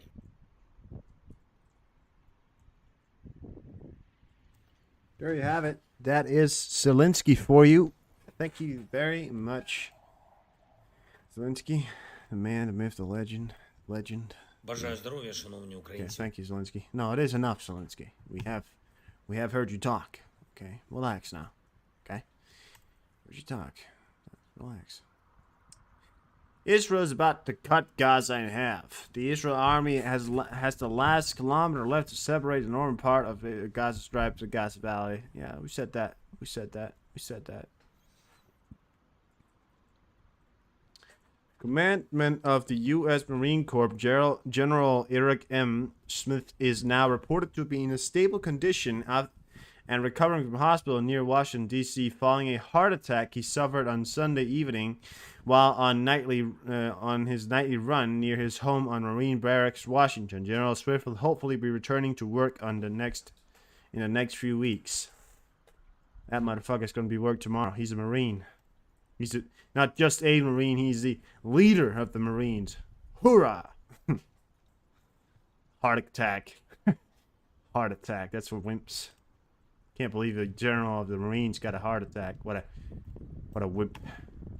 No. That's good to hear. It's good to hear. I didn't know he got it. I didn't know he had that. Very minor details kind of, well, I guess, maybe should have looked at that, but yeah. Certainly is something.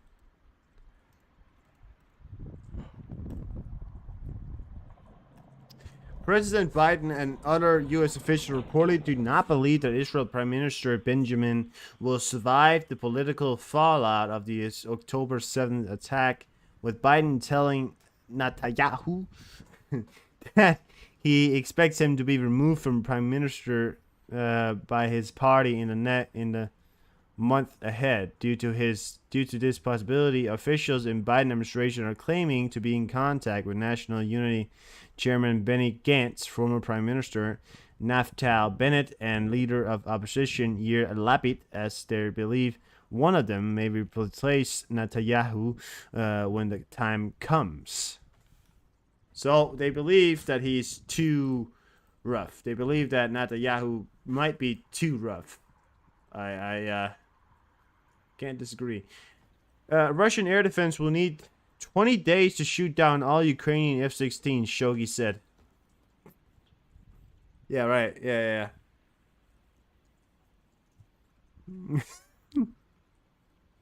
Right.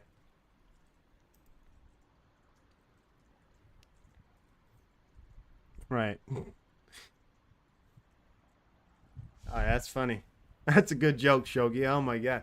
You know, Shogi, he can be funny sometimes. He can be a great funny guy.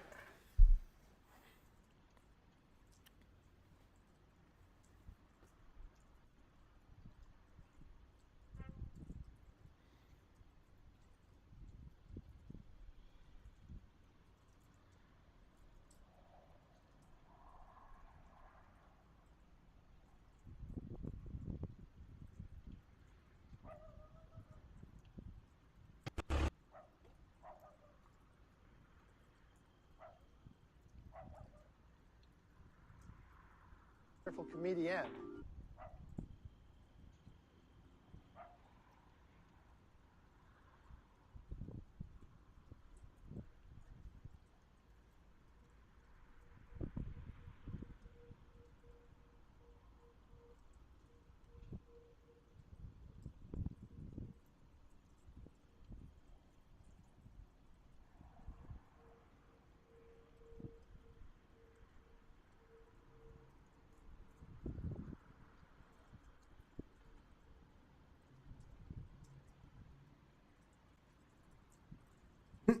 The Russians installed a GPS jammer in Ukraine. The Ukrainians blew it up with a GPS guided bomb.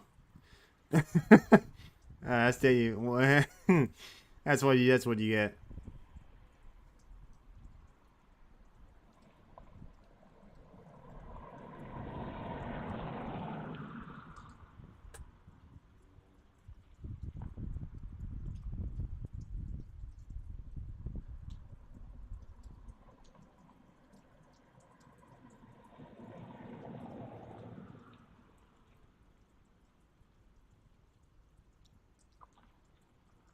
Good channel, Telegram for Isreal video, Swords of Steel. Yeah.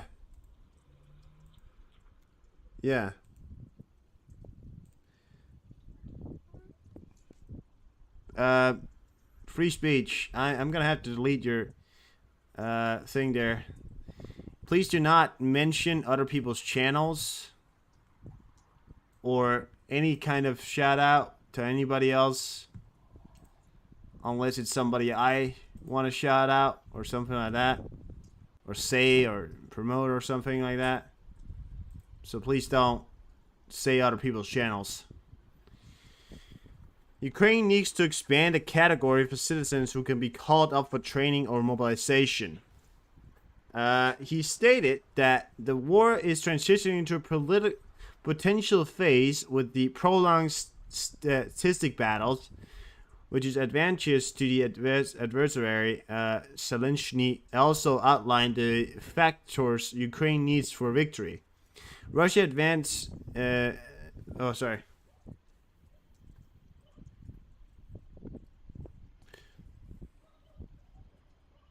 Missed it. And by the way, free speech. You didn't even say hi. You didn't even say anything. You know. It's like you just came in and shouted somebody out. Don't do that. To start with, a lot of people came in here and they were like, "Oh, Lee's live. Oh, this guy's live. This guy's live." And I'm like, don't shout people's lives out on my channel. I know I'm not a big streamer, but I just don't. If I don't know them, if I don't know who they are, I don't want to shout some random misinformer out. We need air superiority to conduct large-scale ground operation. Ukraine must deliver massive strikes using decoys and combat drones to overload the Russian air defense system. We also need an electronic warfare system, which are key to winning the drone warfare.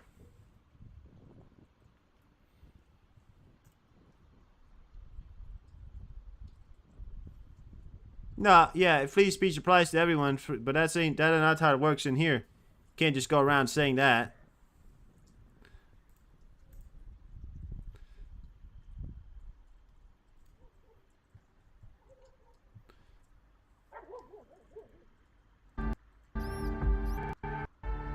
Oh, look at that. That's a cool video. Liberation of Ukraine land is impossible without demining of paths and passengers on the front line by sabers. Sabers of the engineers... Oh, wait. The sabers, right? Of the engineering troops go ahead and be the first.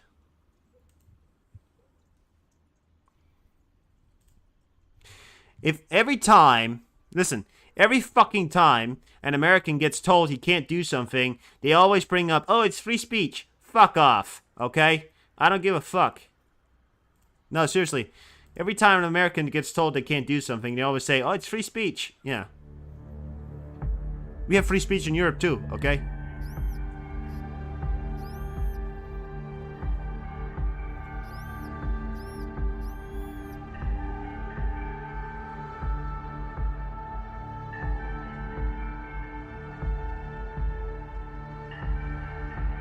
It's not to hate on Americans, it's just, sometimes.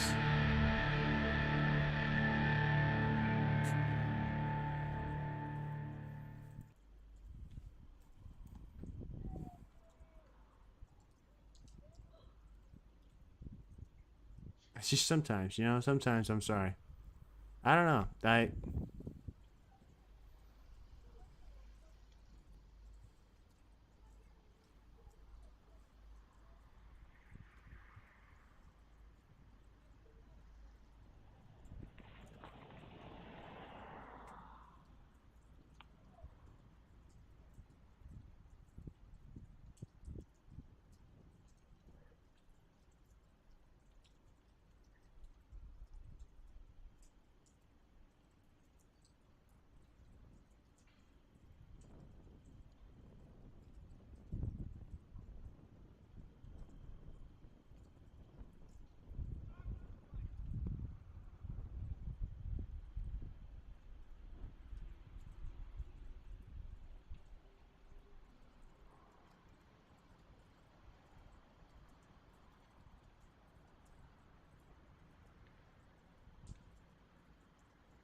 It's a lot of stuff happening.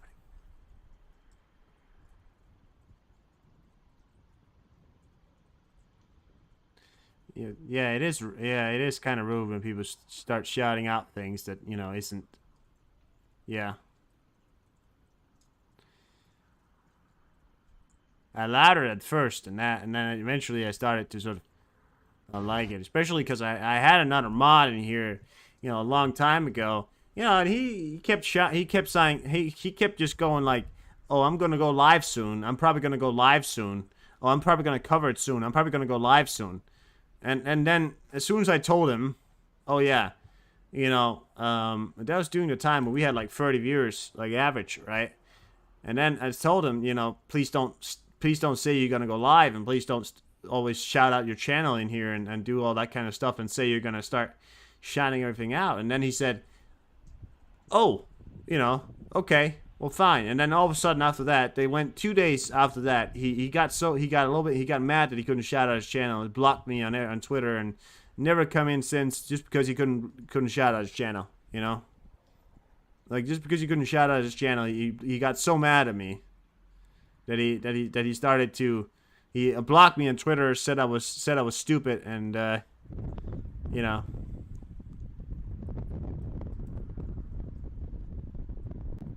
Yeah. It's, yeah.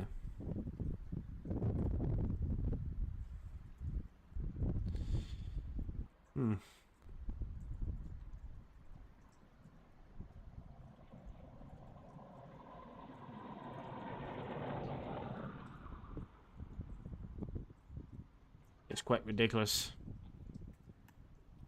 18 combat UAVs and 1 KH-59 missile destroyed. On the night of November 1st, 2023, Russian occupiers struck critical infrastructure and military targets using shaded 136, 135 combat drones and the guided aviation missile KH-59.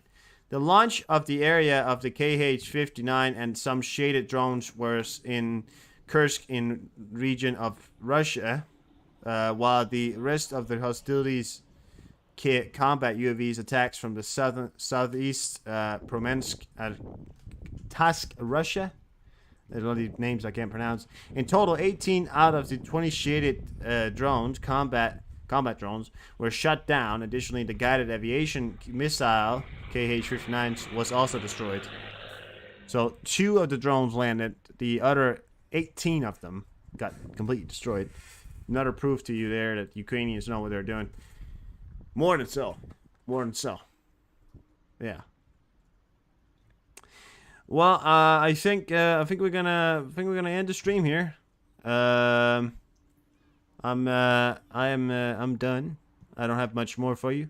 Well, I mean, I've pretty much gone through it. I mean, giving you the updates there. I mean, there's a lot of videos that I could show you and all that, but if you want to go see all those videos, and go follow my channel on Twitter, it's in the description. You can go find it there, and then you can just kind of go. Then